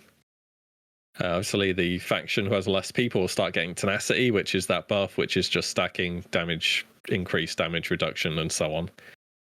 And then if you win, you get access to Vault of Archivam, which is a raid that drops raid tier pieces and PvP tier pieces. And there's also a bunch of vendors out the front that sell stuff for Stonekeeper shards, which are earned from playing Wintergrasp. The problem is, if you've got a server which, like Benediction, for instance, it's going to be capped 120 versus 120, meaning there's going to be 120 alliance, and then I don't know, there might be 5 horde players or something. And say, for example, if those 5 horde players win, what are they winning? Because they can't do the raid with 5 people. Right. Like, what's the point? So you can only do the raid if you win Wintergrasp? Yes. Yes. Yeah. I'm pretty sure you have to own it. There's a door, and you have to teleport through it via an NPC. Got it. Well, and so they could make it neutral, which doesn't make any sense because you've just been fighting for it. Or what they've been suggesting at the moment is to add like a backdoor where you can get into it even if you don't own it, but you have to pay something for that. So I don't know, there might be some like new instance around the corner where people can go if they don't own it, but I know at the moment it just seems kind of scuffed. And most people on benediction, you're going to be sitting on a wall for 30 minutes doing absolutely nothing. Waiting for it to dancing, like recapture. Yeah, you might as well because there's not going to be anything happening. Well, and it's such an important raid too, because for people that don't know, every tier a new boss shows up that drops that current tier PvP and tiers set pieces. So it stays relevant throughout the entire expansion. So it's a pretty big problem. I think the backdoor is probably the best idea that they could do. Like, yeah, I've had an idea for that as well because there's the vendors out the front and there's tons of faction guards. So you need to put the vendors on the back door as well. I reckon you have a goblin trader, goblin smuggler who smuggled the items and you have to pay like 20% more. And you stick that there and it'll just end up being a one-sided thing throughout the whole game. Or what they have in retail and Battleground are bots. They existed on islands as well. Oh, yeah. You could just chuck bots in there, but then people would get mad because they'd be forced to defend against bots and they'd feel bad if they lost against bots because they'd actually have to play the game to defend it. Man. And if the bots won, what's the point? Like, what did they get? Captured nothing. But it would force Wintergrasp to be played on every server. That's true. Yeah, like I feel like right now it's going to be a wasted. Yeah, you're just going to be sitting there for 30 minutes doing nothing. Yeah, annoyed that you're sitting there. Yeah, just going to like wrap it up. I want to raid. Yeah, I think, I don't know. Like that one's a tough problem. So just have to see what they do. The backdoor sounds about the best to me. It's a tough problem because of the faction imbalance, which we've kind of it's hit just on a bummer to we death, won't be able to play like, it. Yeah, it's just a bummer we won't be able to play it because it was Grobulus will be happy. Yeah. Or Firemaw at the moment. Or Firemaw, yeah. Well, although will they? Because it's 120, and there's 35,000 people on Firemaw, so that's going to be a long queue. That's true. Yeah, I mean you're literally like less than 1% of the player base trying to defend content that 100% of the player base can benefit from. Well, then is it different on each layer? Can different scuff the whole thing? Yeah, can different layers have it? Balance, or it doesn't work. Make it cross realm. There you go. Problem solved. I don't know how who wins works though. Yeah, I feel like if we were on our mega server and we had just as many horde as we do alliance, I feel like it would be my duty to not enter into Wintergrasp because I'm not good at PvP. But would it be like the current spirit towers, in TBC, where on every layer there's a different timer and a different time that it starts and all this, and then a different controlling faction? Like that could be you're jumping around for like just trying to get in. Then you just get people layer swapping. You got a horde layer and a alliance layer because those are the ones that the raids open on. What we'll see is they'll do a backdoor, and then midway through Wrath there'll be posts popping up about people being sad about when nobody's playing Wintergrasp because there's nothing to play. Yep, because everybody will just go in the back door so they just don't have to play Wintergrasp and be bored. Yeah, I mean they will, even if they have to pay gold for it. So lastly, I just want to hit on there was more stuff in the article, but I just want to hit on the dual talent specialization. In Brian's interview with Josh on Countdown to Classic, he said that dual spec was coming, but with stipulations or regulations or something. But now he's gone back on that and said, hey, dual spec, you're just going to have to be out of combat and you lose your resource pools and there's a cast time. Like, so they stepped that back and it's no longer going to have any stipulation. That seems good to me. Yeah, I was worried about like a timer or like a cooldown or something. Or having to like be in a major city or something like that. Yeah. I mean, I didn't even really mind days, that part I'm either. happy about that. Well, I think even in the article, it kind of touched on like going through a raid and realizing like, oh, we could like, it'd be nice to have one more tank here or one less tank, and being able to make those changes like at the raid, like on the fly. Mm-hmm. It makes like it's the reason that I think druids are really valuable right now is because they can tank and do decent damage if a third tank isn't needed, right? And I think it just makes other classes viable like that. But it also would suck if you had to be in a major city if you wanted, back in the day when we were on, a PvP server that actually included Horde, you'd want to go PvP spec to get to the dungeon. Exactly. And then swap, switch to your PvE spec. Now it's absolutely no problem. I could just dance to the dungeon. Yep. Yeah, with dual spec, like chat's talking about, it is kind of a bummer for non-DPS classes because, like, if you're a healing class, oftentimes they're going to want you, a good guild is going to want you to have 2 raiding spec, heal and DPS, or tank and DPS, so that part's a bummer. But, for a rogue like I'm going to be, there's no reason to have another, there's no reason really to have another spec. Like very small change maybe, but not really. So I think it's kind of inevitable with how sweaty people are getting anyways, right? Like there's a way to do it no matter what. And people have been planning for dual spec for a long time. Yes, they have. Well, I'm just glad they've, decided to leave it as is. Yeah, me too. Yeah. Me too. So, just a little quick piece of news. I don't think there's really much to talk about, but the Tier 6 belt, bracers, and boots from Sunwell Plateau are now refundable after purchase for up to 2 hours. Someone had a bad day. Yeah. Right. And they're a little slow on getting the Arena Season 3 rewards out, titles and mounts, but they're working on it and hoping everything will go out on the next weekly reset. So if you listen to this on Monday, it should be tomorrow.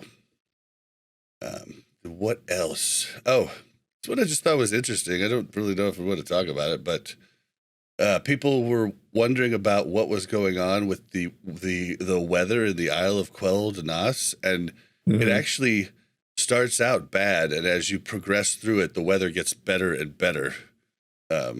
I hadn't even really noticed the weather doing the quest there. I've done quests every day there and didn't really notice it changing. Did you guys notice? Yeah, no, it's raining all the time, like non-stop raining when it first got there. I was like, is it meant to do this? And now it's not raining. What's broken? Yeah.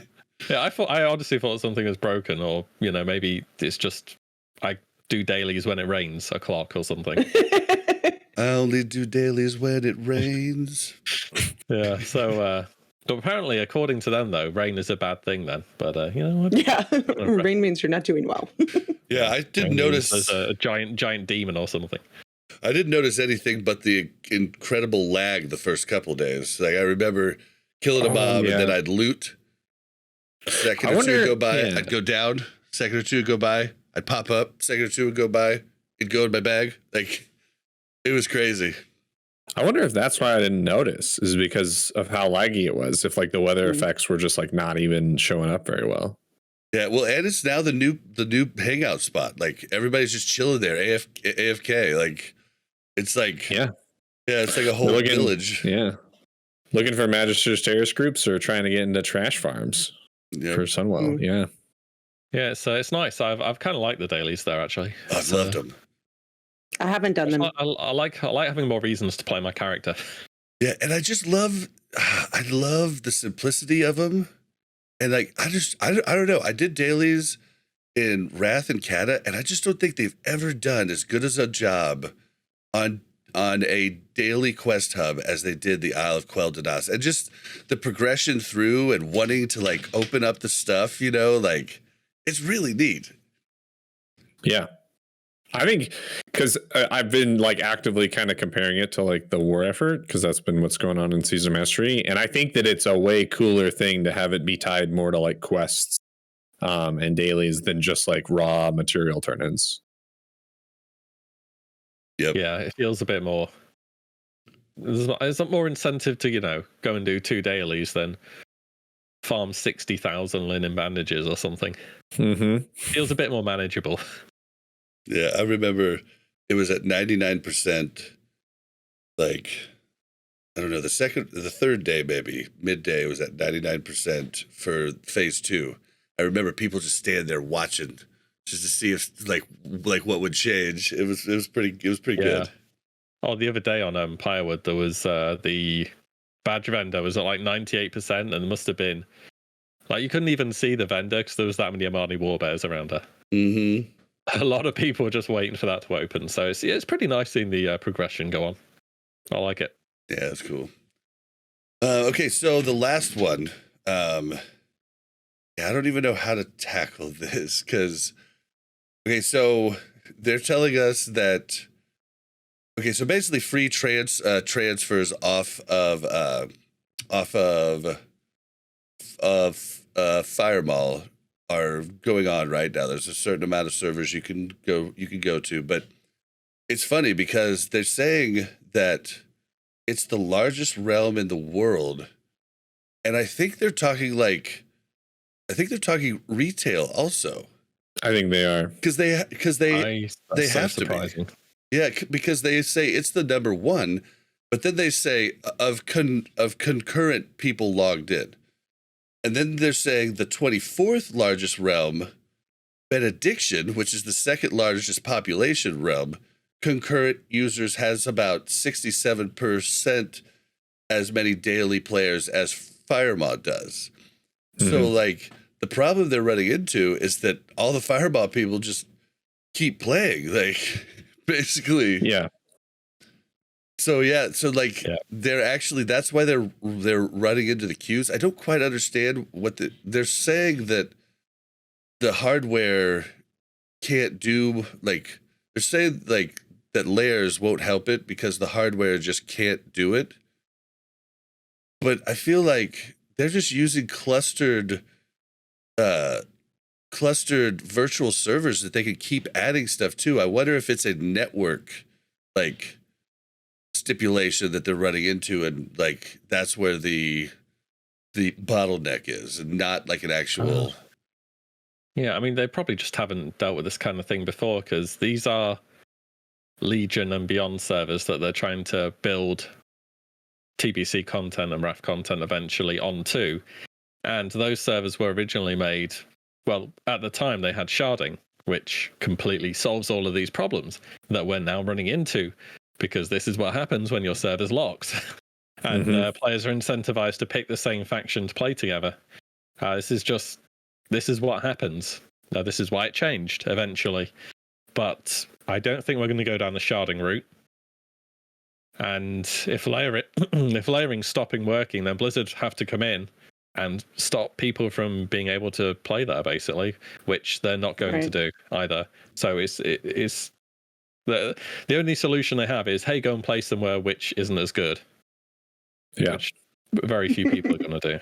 It's crazy too, because if you look at the EU servers and you look at the options that players have, if you are a Horde PvP player and you want to play on like a European English speaking server, you basically have Firemaw and Gehennas. And Gehennas it still has 18,000 players, but they're not having the same problems, right? There's no queue on Gehennas. Gehennas is like a decent option. If you're an Alliance player though, and you're trying to choose a PvP English speaking server, you have Firemaw, which has an insane queue, is way overcrowded, that they're trying to get players off of. And then the next server that like is an option as an English PvP server is Earthshaker, which has around 5,000 active players, which if you've been tracking the like life cycle of, classic servers, like 5,000 players could be dead in 2 months. Like that's how fast servers have been taking dives. Yeah, like if you scroll to the bottom of ironforge.pro and look at the absolute graveyard of servers there, That's why you don't play on a small server.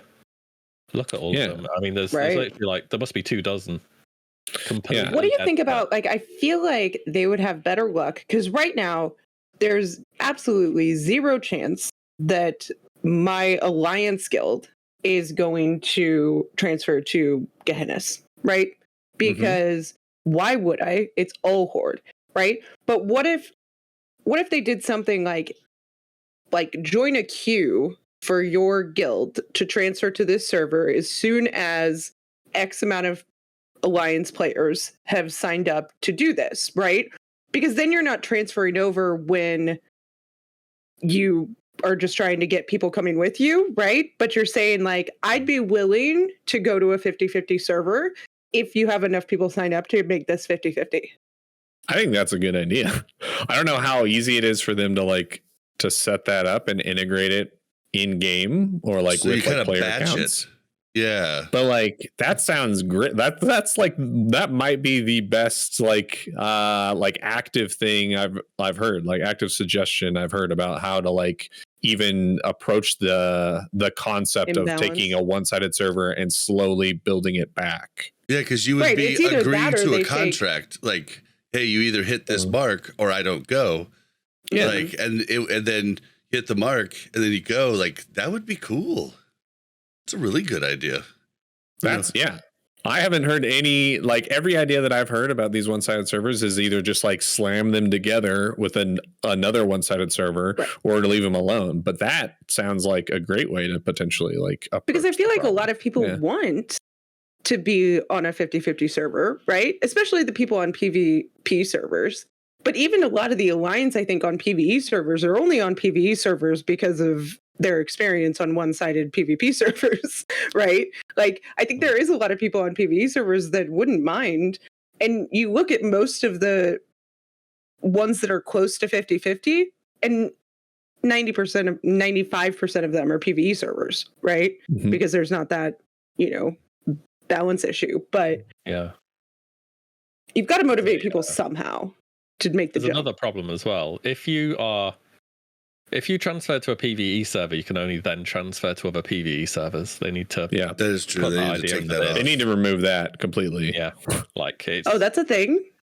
Yeah. Once you cannot go from PvE to PvP, but you can go from PvP to PvE.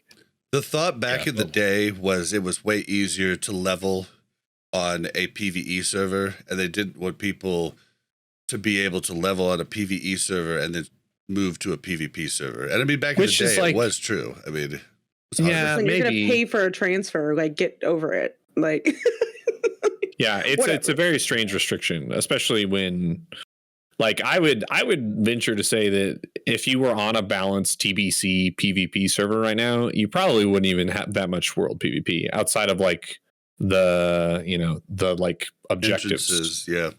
I mean, and entrances to dungeons. Yeah, you'd probably have quite a dailies, bit. Though you'd have quite a bit at the dailies, but it would flop back and forth. Like it'd be fun. It'd put an extra it'd put extra time on getting them done.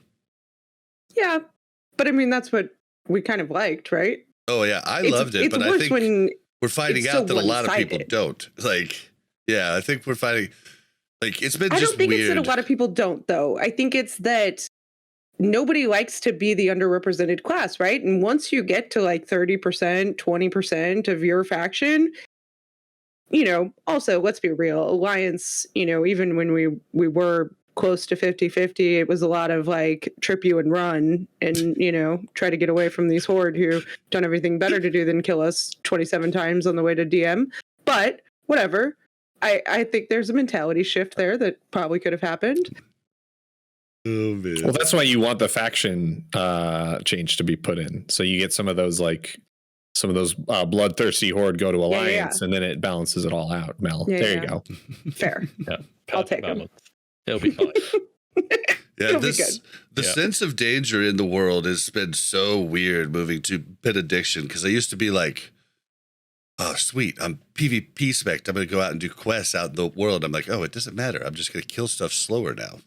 But like before, it was like, oh, now I can defend myself. This is going to be awesome. You'd have fear and you'd be like, this dude going to attack me? Or are we cool? We cool? Yeah, it Listen, looks like nothing we're was cool. worse You know? than like trying to get an herb and then a horde attacking me and me fighting off the horde just to turn around and find another alliance just sitting there grabbing my herb. I'm like, you motherfucker. Just trying to remember trying to herb in Classic, and you get sheep by a mage from about 87 yards away. In like 4 minutes. Right? You could CC that. It's ridiculous. Oh man! You're like, come on. They sheep you once. It's like, come on, heartbeat. It has to break eventually, and then they re-sheep you, and it literally lasts over a minute. Oh, Classic good. balance, man. It's something else. Yeah, right. Yeah, Man, like, Mel, I think you should write up that idea and like post it on like as Reddit or like something. as unreliable as the WoW forums might be for things like that. I think like that's honestly like one of the best ideas I've heard to address this. Yeah, Well, or like I stick it just on came up with it Reddit right too. now, Like so. that's a really maybe a listener will do it and credit us, but whatever. You can take all the credit if you want, guys. What should Not happen territorial. when you join a queue is if there's a queue, you get put into some arena 1v1. It's on the opposite faction. If you win, you can join the game. If you lose, you go to the back of the queue again. And that's the new system. Gladiator You fight for style. a right to play. Or And if the guy you're facing from like You right are not 14 worthy. Gladiator. or they like do it like for anybody PvP spec, they have like they put 2 warlocks in and there's 2 training dummies. Whoever does the most DPS over 60 seconds wins. Yeah, exactly. DPS race. Oh There you go. man. It's fair and Sorry, I balanced. can't make it to Fair raid. I balance can't game. beat anybody on the other team. Yeah. I've been trying for 3 hours. You Yeah, gotta you fight. you won't be able to for go to your raid right. because DPS is too low. It's like the game's filtering players for you. This is great. Oh, only the best will survive. Yeah, Oh god. Oh, that is great. and balanced. All right. Well, any other thoughts? It's a Blizzard genuinely need to step in and do something about it. Players are never going to change it ever because it doesn't make sense to do so, but they're not, because their key objective is to get people in the game, and they're not going to stop people from getting in the game because that doesn't make sense for them to do. So it's Right. a big old sort of feed into itself system, which is just going to continue to get more problematic. Make another server, call it Firemaw 2, and then people will get confused and play there by accident. Yeah. Just I don't know. make it be like I really don't know. Firemaw, like with an Yeah, E instead of an A. And people would be like, I want to go to Firemaw. Oh yeah, add one with the accent over the A. That's just that is the classic way. Right. Yeah. Oh shoot. Have it be at the top of the list. Have the real one be like way down low, you know? All right. It's a tough one. Well, let's move into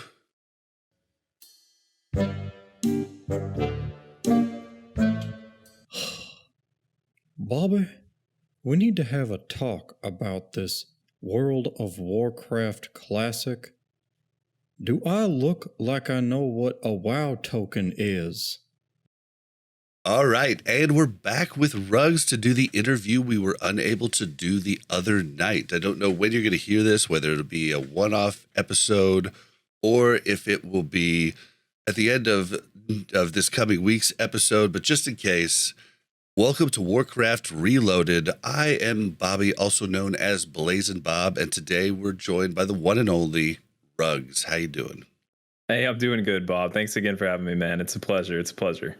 It's a good time. It's a good time. I checked out you and Scotty's episode 2 of the Dalaran Sewers podcast, and the 2 guys you had on were just a hoot, man. They were cracking me up with all the non-answers that they were giving. It was absolutely entertaining. It's something that a lot of podcasts won't do. Like we do it here at times, but like it was hilarious because I was expecting you guys bring on experts, you know, and them talk about it, but instead you guys were the experts and just talking to a bunch of guys that are just jokesters, and it was gold. Like I thought it was great. It was such a treat because those guys are great. I absolutely love Index and Snacky Box, but yeah, that's something I've definitely had to learn how to maneuver is that I am a subject matter expert in Wrath, and I never thought that I would be on the other side of things, teaching a community and sharing my knowledge, but also, what the hell? Like, someone is interested in fishing realm first and random shit like that. It was like, wait, we're gonna go RP walk and do a quest together? Okay, all right, sure. And the best RP professions for, each different class and everything. Oh I was cracking up. Although I really missed opportunity, because I was expecting one of the guys, when he said best professions for a death knight, for them to be like, well, it'd be herbalism, wouldn't it? Like, you like to go pick flowers, and spend their days doing all these horrible demonic things. Maybe they just want to relax and pick some flowers. Exactly, man. It's hard for me to remove myself from constantly min-maxing, placing myself and removing myself from that element. It's just so hard. So hard. Yep, I bet. Well, let's get into this. I do want to hear, because the last time we talked to you, you'd not entered Sunwell yet. I do want to hear what's going on with you there, but let's do the interview first. We'll get that at the end, okay? Okay, sure. All right. Let's jump in first off. I love to know background on content creators. I mean, it's one of my favorite things, and so many people just don't do it on their shows, but I love it. So I want to know about you when you started playing WoW, WoW 1, not WoW Classic. Like, when did you first start? Of course. So I first started late or midway through Burning Crusade. I was really young at the time, only did it because my best friend growing up was doing it, and played Burning Crusade. I think I leveled up as a hunter, ran into one gruel, wiped on the first boss, never touched a raid ever again. I was terrified of it. I feel you there. You know what I mean? And then got into Wrath, and Wrath, I just absolutely fell in love. The expansion was amazing. I played a Death Knight. I played a Death Knight tank for a couple different guilds. Played all the way through till ICC.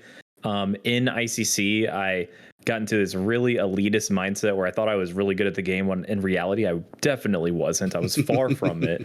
And I was at some point in high school and decided, you know what, I'm going to stop playing WoW. So I stopped playing WoW and just kind of picked it up every now and then, every time a new expansion came out, and just dabbled with some private servers here and there.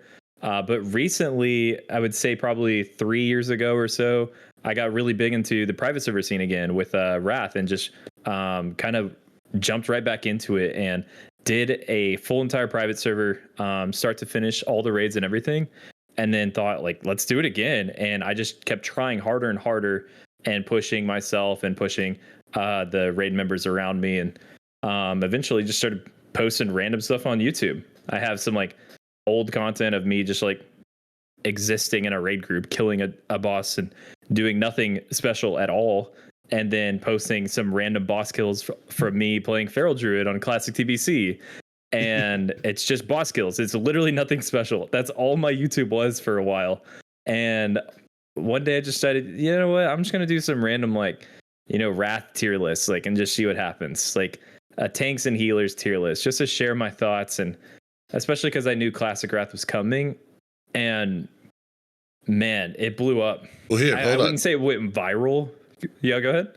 Let me pause you there, though. I want to get into that, but I still want to know your background. I want to get through that first, because sure. I have a lot of questions about the content stuff. Sure. Okay, so you quit Wrath and never came back to actual retail World of Warcraft. Do I have that correct? I mean, I've dabbled here and there. I played, Shadowlands. I played in Legion and BFA and whatnot. But no, not really. Didn't really play a whole lot. You were kind of a come back, do the storyline, work to max level, and then done type of dude?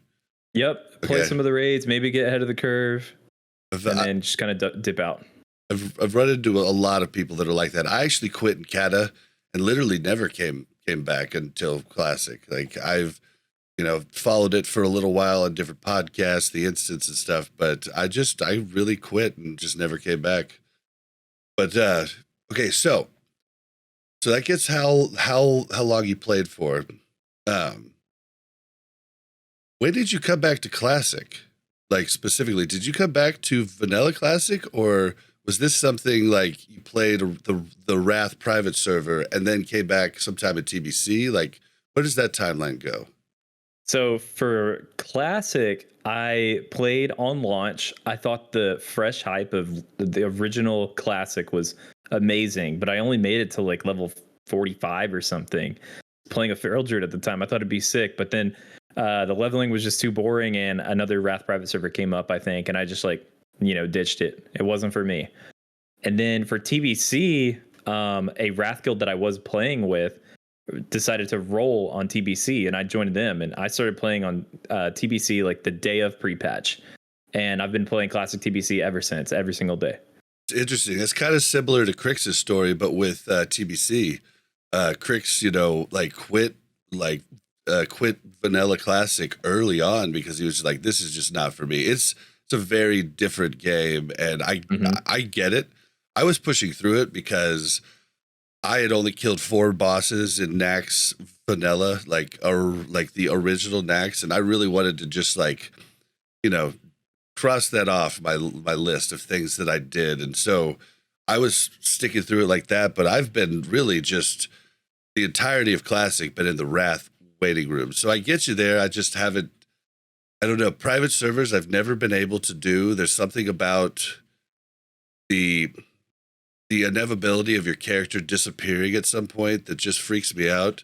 At this point, I might be different, like if I actually tried them out, just because I'm a lot more hardcore into the game than I thought I'd be. But tit for tat. So that's interesting. Do you have any regrets about not sticking with Classic Vanilla? Because I know Crix does. Crix kind of wishes he had done a warrior after seeing how cool they are to play in the late game of TBC. Yeah, I have to agree 100% because I think my biggest mistake and biggest regret was playing a Feral Druid. I committed my ideology and my decision into like maining a Feral Druid, and I was so hard committed on that I missed out on Fury Warriors. Like, they are so amazing. Not only in TBC, like I should have been a Fury Warrior at the beginning of TBC. Never should have played Feral at all, but here I am stuck. I'm in love with the class. I can't get this class off my heart. But I missed the same thing with Classic. I should have been a Fury Warrior back then. I could have gotten into all the raids. I would have blasted. It would have been a lot of fun, I think, for sure. It was definitely a lot of fun. I started out being one of those guys who's like, I'm not gonna get world buffs, and then you start seeing other people pump in it. It's just a domino effect, and all of a sudden I'm getting everything I possibly can except for War Chiefs, and like I'm just pumping. It was a great time, but yeah, I'm glad I did the Warriors the first time I did, but I'm with you with TBC though, because I decided to roll lock because I wasn't going to get a raid spot, but I kind of wish I had just kind of stuck through and been sat, throughout the, most of phase 1, most of phase 2 until, because everybody shits on all the creators that said warriors and rogues weren't going to be good. But like, it was an accurate statement. Everybody said they weren't going to be good till later. And like, if you were taking a ton of melee to pre-nerf KT and Vash, you were doing it wrong. There were some really good guilds that used, cheese things like the ogre outfit and stuff to really get it done. But it really wasn't until that nerf that warriors really popped up, so it was an accurate thing, but I wish I had just stuck through, because playing the warrior right now, like I'm doing it on my alt, and it's so fun to do raids. Like, it's so different. It's amazing, dude. It's so stupid how amazing Fury feels in TBC. It's frustrating playing like a single target class, and I'm sure you get this with just spamming Shadow Bolt. Mm-hmm. I all I can do on Feral Druid is just single target, and when I get on my Fury and I can cleave, oh my god, it's like butter, dude. Yep, and you just said, you feel like your hair's on fire and everything. But so we definitely know your favorite expansion. Definitely Wrath. Definitely Wrath. So Alliance or Horde? Oh man, I'm sure I could pick one and be happy with that answer. And I'm sure the audience listening probably wants me to, you know, give a good for the Horde or for the Alliance, but I can't. I've played Horde on every private server, but I play Alliance right now on a Benediction. So I'm like the most on the fence guy possible. I can't say one. I am too. I was Alliance in vanilla, TBC through Kata, Horde, then back to Alliance in Classic. But I'm pretty good on sticking with Alliance now. But since you won't give it to him, I'll give him a For the Alliance. and for the Horde. Hell yes. I mean, I'm definitely for the Horde when it comes to Wrath. So you're gonna be swapping to Horde for Wrath, huh? well, no, I probably won't be swapping because I'm really, really happy with the guild that I'm in right now. But I'm probably going to have a Horde DK on the side and join some other Horde guild as well. Yeah. Feel you. Oh, man. So, Orc? Thorin? Yes. Orc? Yeah. Yeah. Orc. Female. For sure. Female Orc. Okay.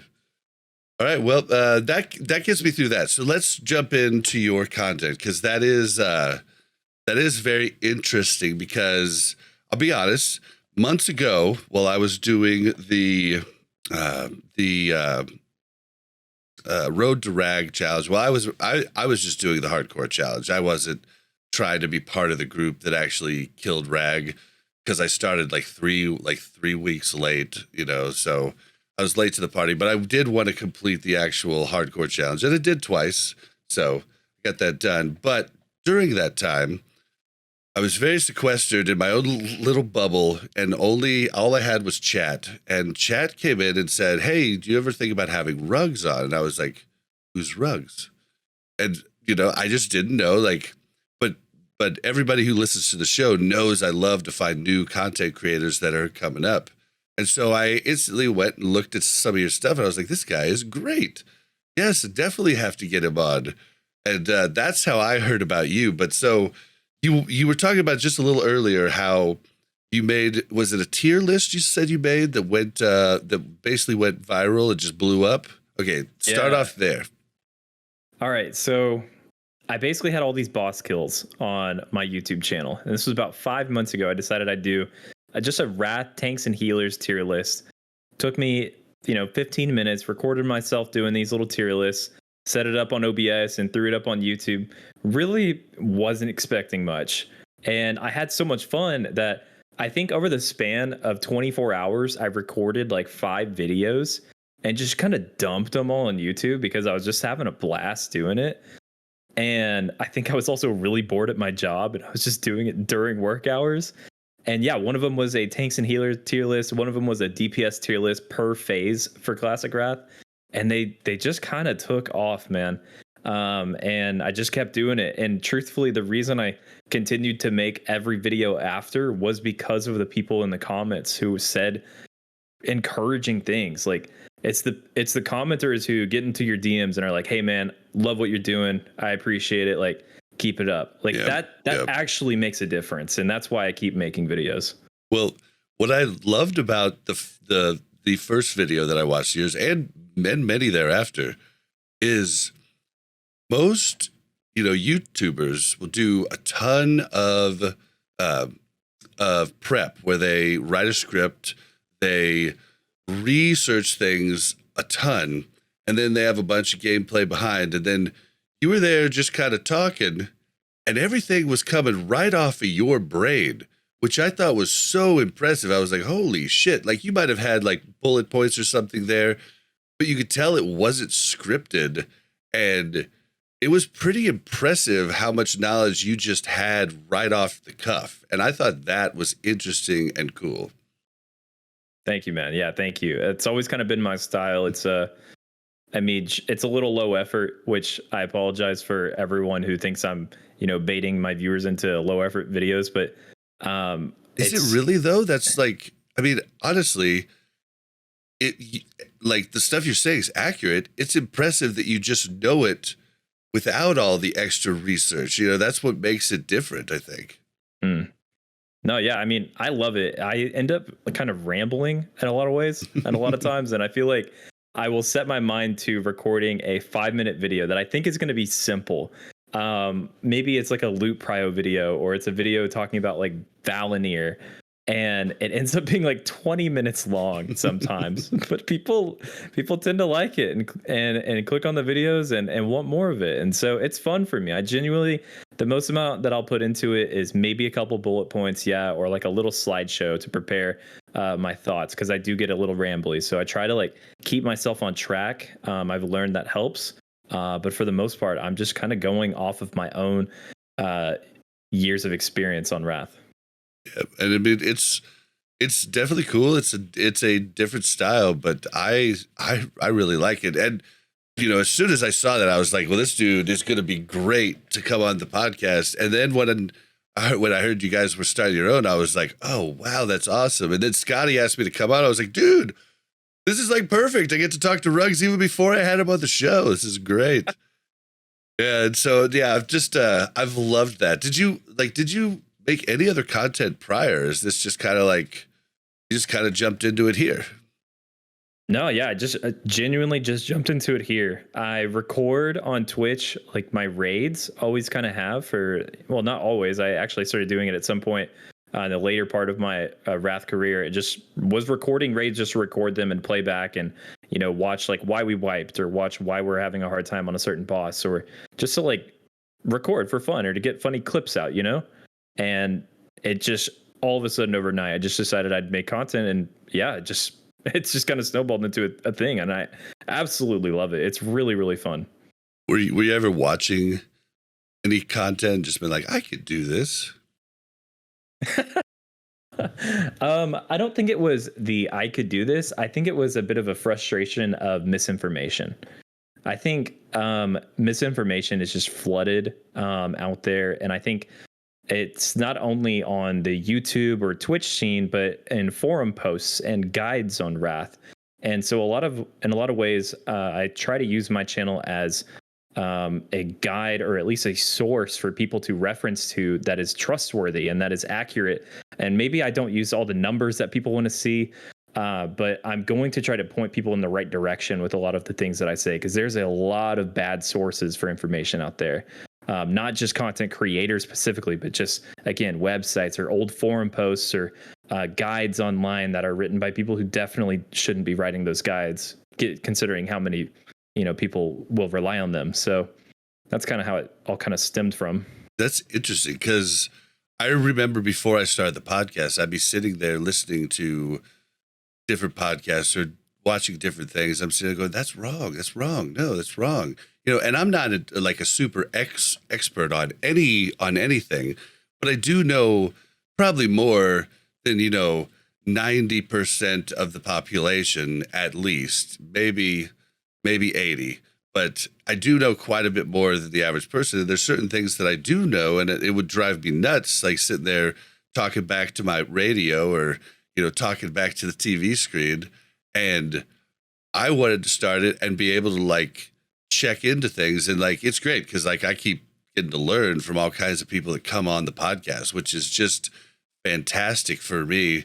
And I get to ask the questions that I feel like other people wouldn't ask. I feel like that's also also a really fun thing. But do you ever worry about any of the stuff that might be different? Because I've heard you actually say on many different videos, on many different shows, this is how it was on private servers. It could possibly be different on Blizzard servers because it was different across other private servers. Do you ever worry about not getting things right, or do you just, is that why you always preface it with this is how it was on private servers type of deal? Yeah, it's I always try to preface things with context. This is how it was on private servers. It was bugged for X, Y, and Z reason. If I can, I'll explain that. But also, one of my first videos on the channel is I just sat down in front of my webcam and I ranted. And the rant was a caution to anyone who's trying to prepare for Classic Wrath and thinks that just watching a video on one guide of one class thinking that that is going to be their Bible of everything that they need to know is just kind of incorrect. And that we need to be like super, super careful with how we're consuming content and consuming information in preparation for Classic Wrath, because so much of what we consumed for TBC was wrong. And even myself, I could be wrong. And I try to like cover my ass as best as I can. But in a lot of ways, like the unknowns are just unknown. And we don't know what we're going to get until we get it. Yep. And just because we think something is going to be one way because that's how it was back in the day, or we think it's going to be one way because that's how it was on a private server that we played on, doesn't mean it's going to be either one of those ways. It could be scripted a different way. Just because that's what the Blizzard devs landed on, and they possibly don't have the capacity to fix it or change it, or that's just what we get. And so we have to be able to like hold what we're receiving loosely. If we hold on to this information way too tightly and want to have riots outside of content creators' doors who told us that warriors are going to be bad in TBC, like you guys, like just relax. Like they didn't tell you to not main warrior. They were doing their best, and we can't like hold any of this like too tightly. So that's kind of like a cautionary tale that I try to explain to my audience as best as I can. Yeah, but I remember vividly saying, because we had someone write in that warrior damage was good all through TBC prior to it coming out. And I was like, yes, I'm pretty sure it is good. Everybody's saying that the encounters don't favor them. Like the different things that the bosses do don't favor them. And we saw a lot of melee die a lot, and trash and everything else, leading up. So, everybody just needs to like, not just like, take things with a grain of salt and like look into the deeper meaning of what different content creators are saying. But, content creators that do 10-minute videos, it's hard for them to really, these long form things, we can get those out, but then people turn their ears off, for parts of the stuff. Even I do when listening to podcasts. So yeah, it's just kind of a thing. But so you kind of got into it a little bit about what sets your content apart from others, but anything else you want to add to that? Yeah, so my content, it's definitely more geared for a higher end audience. I'm trying to get involved in, monitoring the speedrunning scene. I think of content creators that I look up to that I really like. The number one name that like always comes to mind is like Sarth. I like love that he does reviews on speedrunning and things like that. Him and Crix are like always putting out videos that are giving tips on how to parse higher on certain bosses. That kind of like mentality is like the kind of stuff that I want to bring out. I did one DK guide on Unholy DK. I absolutely love Unholy DK. I'm a DK one trick. And it was a 12-minute guide. It was like the classic YouTube guide. I put so many hours of work into it, and it ended up like being a good guide, and I'd still recommend it for people. But at the end of the day, like I feel like even 12 minutes wasn't enough for me to get everything across. And so I decided to change it up. On my next guide that I did a DK tanking guide, and I just turned on the web camera and I was like, okay, I'm just doing this like my way. And my way is just like free format. I'm going to go for as long as it takes me. And I think it took me about 2.5 hours to get through everything. And I talked about as much as I could. It was a 2-part video, just talking about DK tanking stuff. And it felt so much better. I didn't feel like I had to spend like hours and hours in the workshop, like editing this video down. And I think people who like genuinely want to know more about DK tanks, like will get that stuff that they were looking for. They'll get reasonings behind talents. They'll get reasonings, like in-depth reasonings behind like a certain rotation or why like a DK is like good on a certain fight and things like that. Like that stuff is, I love that shit. And I know that there's people out there who like that too. You just hit it on the nail, at least for me. So I had never played Warrior in Classic. I'd never played Warrior at all the entire time that I played. I was Rogue almost exclusively through everything. I come back to Classic. I want to play the Master Class. I looked up all these guides, and so many of them told me the how. I got the how all freaking day. No one told me the why, and the why is what makes you a better at everything in life. I think, like, if you know how to do something, then you know how to do it. But then as soon as something weird comes up or something changes comes up, or you're on a boss fight that you can't do your perfect rotation on, if you don't know the why, you don't know what to change up. If you know the why, you can think about it and change what you need to accordingly for that fight or that process or that anything in life. So I love the creators that do the whys. It's just, it doesn't get as many hits sometimes on YouTube, and that's why people will go to the 10 to 15-minute guides. Exactly. But I love it. Exactly. If I wanted to, make a lot of money on YouTube, I would just keep pumping out like tier list after tier list after tier list over random stuff. But that's not going to wet my noodle. That's not what I want to do. That's not what I think my audience wants. And at the end of the day, like, that's not what people need. People need like the in-depth stuff. Yeah. So you feel you're more of a teacher? I never thought of myself as a teacher. I just want to share my experiences and share my thoughts.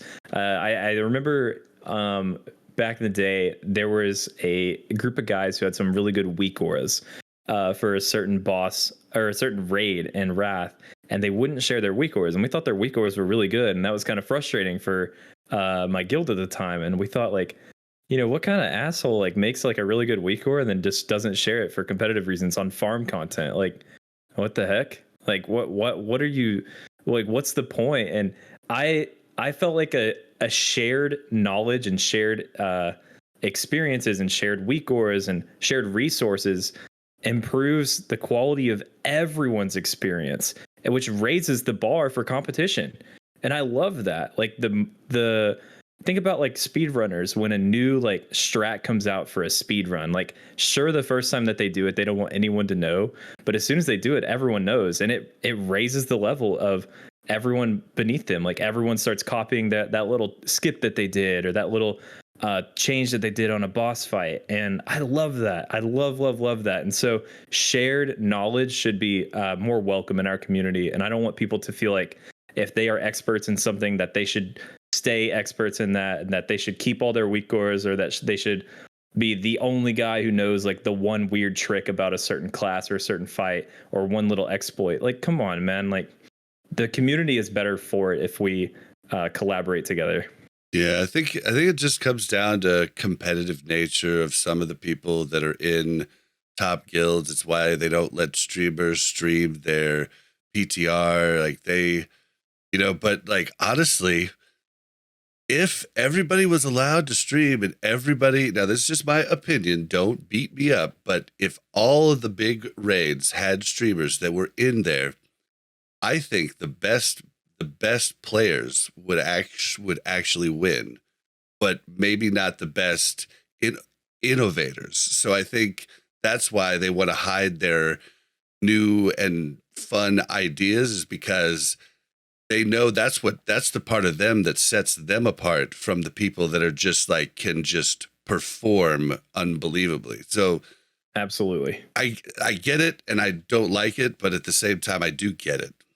Yeah, absolutely. And I think for 1 week that stuff is great. And for progression, for race to world first, things like that, like, absolutely, like, hide everything that you possibly can to win that competition.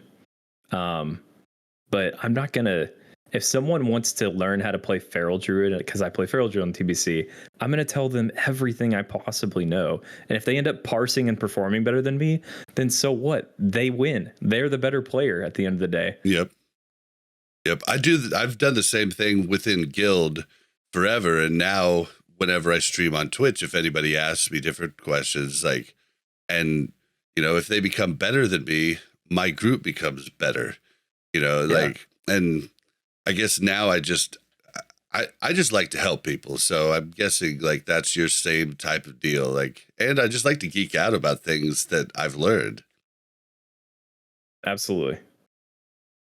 All right, so you also stream now too. Well, you streamed before, but now you stream for an audience. Yeah, sorta. I'm not the best or the most reliable streamer. I definitely consider myself more of a YouTube video or YouTube content creator. But I am on Twitch. It's twitch.tv/RUGSZ for anyone listening. But I tend to only turn on the stream when I have a raid coming up or if I'm doing something. It's hard for me to just like at the end of the day turn on the camera, turn on the stream, and like find something to do just for fun. I struggle with that. That's not really my niche. So I'm much more of like I'm gonna sit on Discord, answer people's questions, or just make a video kind of guy.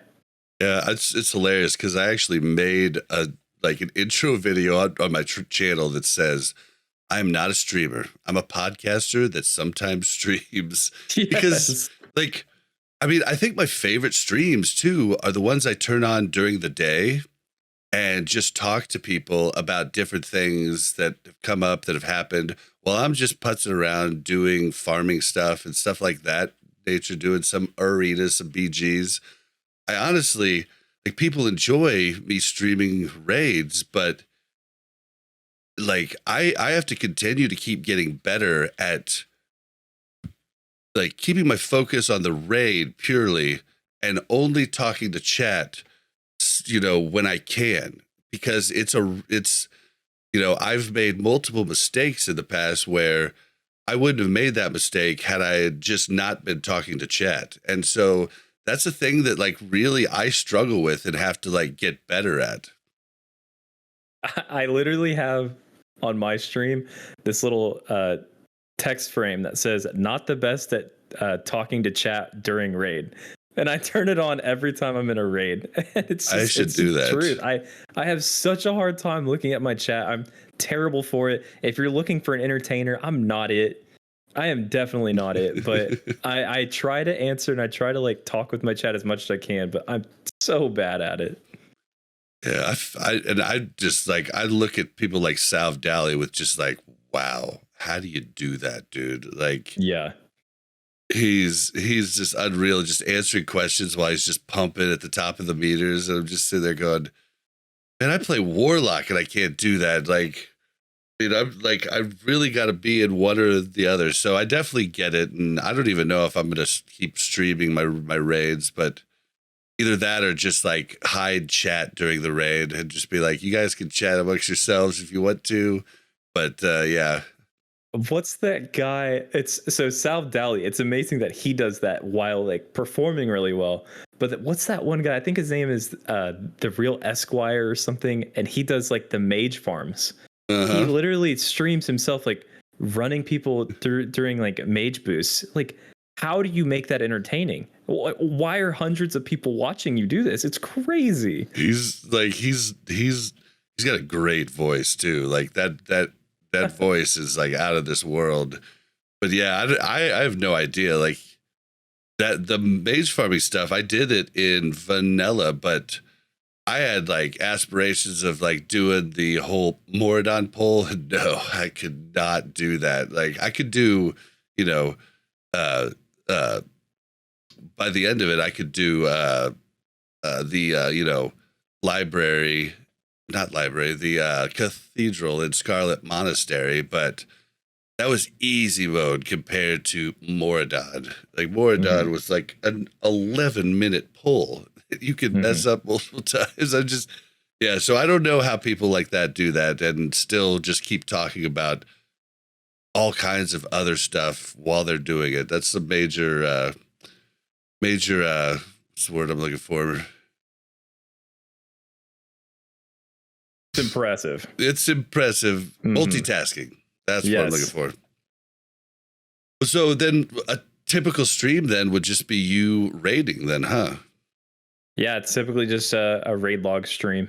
I'm not going to be able to provide much more than that, to be completely honest. I'll just randomly turn it on every now and then for ZA or something, you know. Gotcha. Okay. Well, cool. Well, I was curious. Do you ever stream any other games? Because I see you playing other games like Overwatch and stuff like that. Do you ever stream that? I've never streamed Overwatch, although I do kind of love it. I've been kind of getting back into it with the Overwatch 2 beta. Same. It was a lot of fun. Yeah. It was so much fun. And I'm not a good shooter, but damn, that's been a ton of fun. And I do play a lot of League of Legends, or at least I used to. Sometimes, like depending on the season of WoW or the phase that we're in, if I can raid log a lot, I'm probably going to play more League of Legends. If I can't raid log and I have to farm and play a ton, I'm playing a lot less LoL. But yeah, I'll occasionally stream that with some buddies of mine.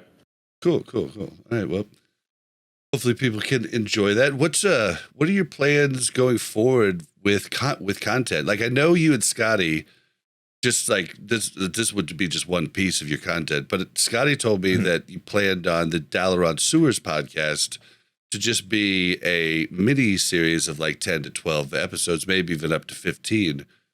Yeah. But do you think you could ever be talked into maybe just doing a week by week one where you guys just talk, like, you know, don't educate people, just do what we do on the show, just talk about your experiences that week, some news, and, you know, have guests on to, you know, like, have you ever thought about keeping it going? Because I love podcasts, and there's just not enough good classic podcasts.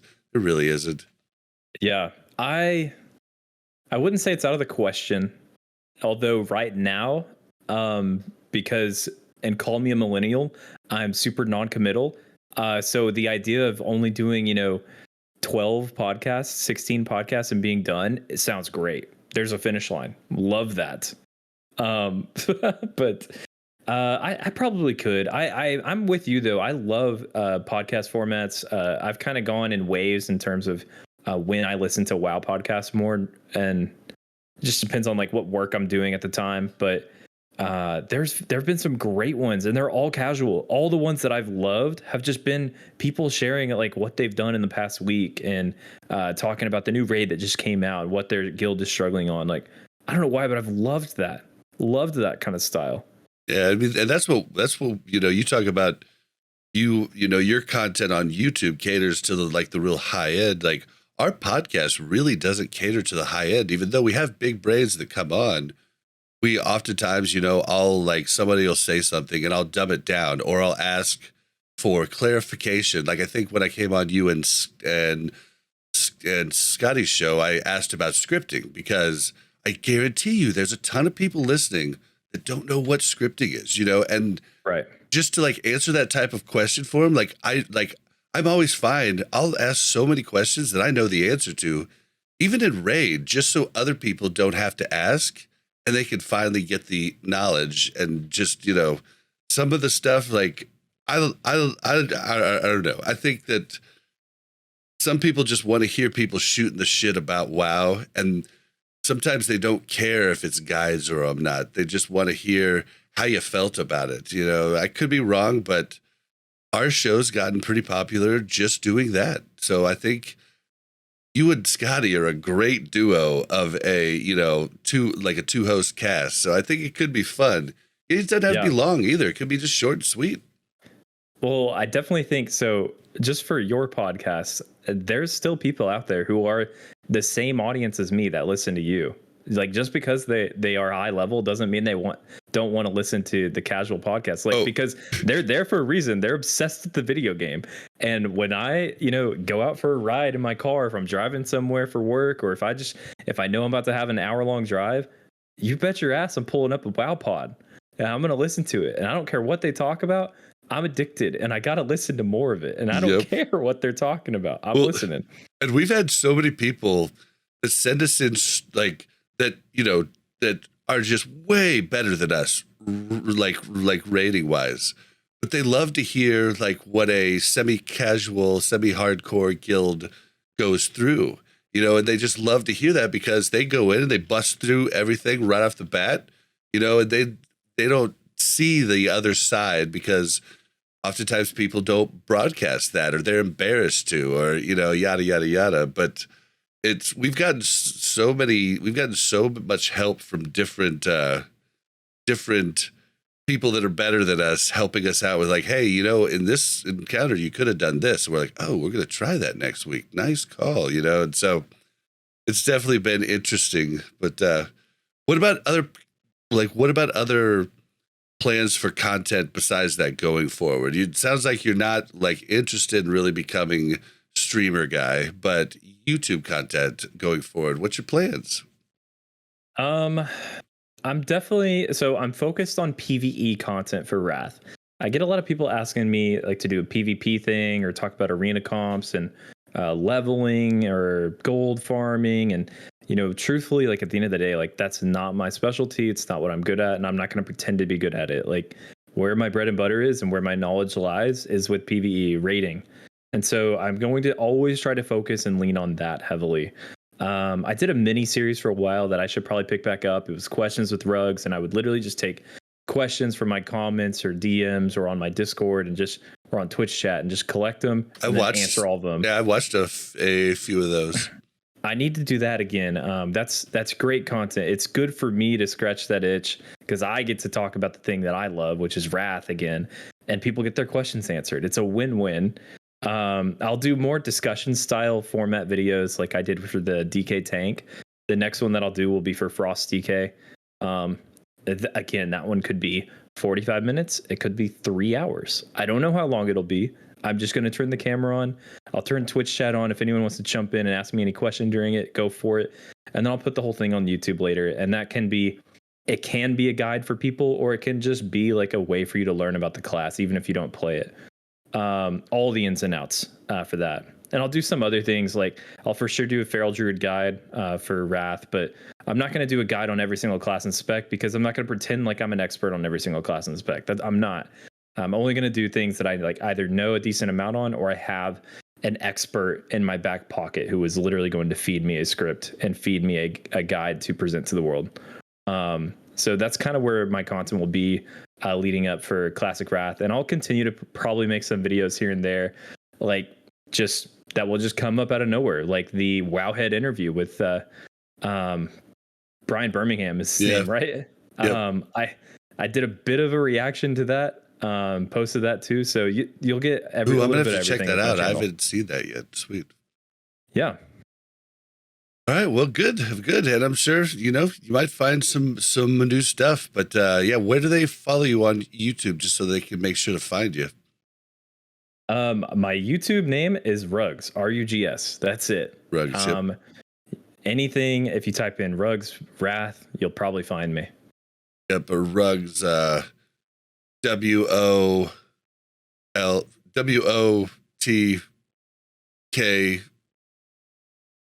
Oh my God. LK. Wrath of the Lich King. And, that was horrible. That was horrible. I tried, but yeah.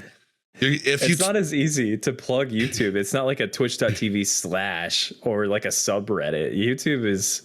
Well, you can have a good hand. You should be handle for this. Well, you should be big enough now to choose your custom handle. Oh shit, dude! You need 1,000 subs to choose your custom one, and then you can choose it, and then it's youtube.com/ whatever you make it. Oh, that's amazing, dude. Yeah, you should definitely do that. I was wondering if you had it because I went to get your stuff. I should have asked you. I went to get your stuff to post in the show notes of the last show, and I didn't see a custom URL yet, but it's in there. If you Google just custom URL YouTube, it'll tell you exactly where to go to set it up. And it's pretty easy. Interesting. Yeah. So okay, I just did it. Nice. All right. So while you were talking, I figured it out. What is it then? It is RUGSZ. All right. YouTube.com/C/RUGSZ. Awesome. That's me. Yeah, and just so everybody knows, you don't have to do the //C/. It just cool. Yeah, it puts that in there for some reason, but you don't have to do it. All right, cool. Well, then now, see, you taught me how. Well, you taught me how to do the pictures and the thumbnails just few weeks back, so I got to repay you. That's awesome. Oh man, thank you. I feel like you're the young one now, and I'm the boomer. Well, the truth is that once you think you know it all in anything in life, you've lost the game. No matter if it's you can learn from anyone, young, old. As soon as you think you know it all, you've lost because there's always people to learn from. That's just my thoughts, but yeah. All right, well, awesome. Well, that was a good interview, but we want to hear how things went in Sunwell for you. Ooh, Sunwell was great. So we actually had to do 2 raid days. We were trying to one night clear, but over the span of 4 hours, we killed Muru on our last attempt, which was great. It felt awesome. It was That's a a really tough good one. raid. It was a tough one. Yeah, it's a it tough was for one. sure tough. And so, okay, I play Feral, and I've been saying that throughout the interview, but I'm a Feral DPS at heart. I don't like tanking, Bob. I hate it. I don't either. And people around me don't want me to tank because I'm a maniac when I tank. If I'm tanking, I'm fucking blazing ahead, and I'm doing everything I can to get me out of here as fast as I can. Anyway, I hate tanking, and I had to tank on Muru, and it's a big job, you know. Oh, I was pretty nervous going into it. I didn't do any PTRing, but it went great. You know, it went pretty good. So yeah, we cleared up to Muru. The next day, we went in to kill Jaden. I think we killed him in like 3 or 4 attempts, and they had me piloting dragons, which was awful. I wouldn't recommend it to my worst enemy. I'd never want to pilot dragons ever again. It was terrible. It was so not fun.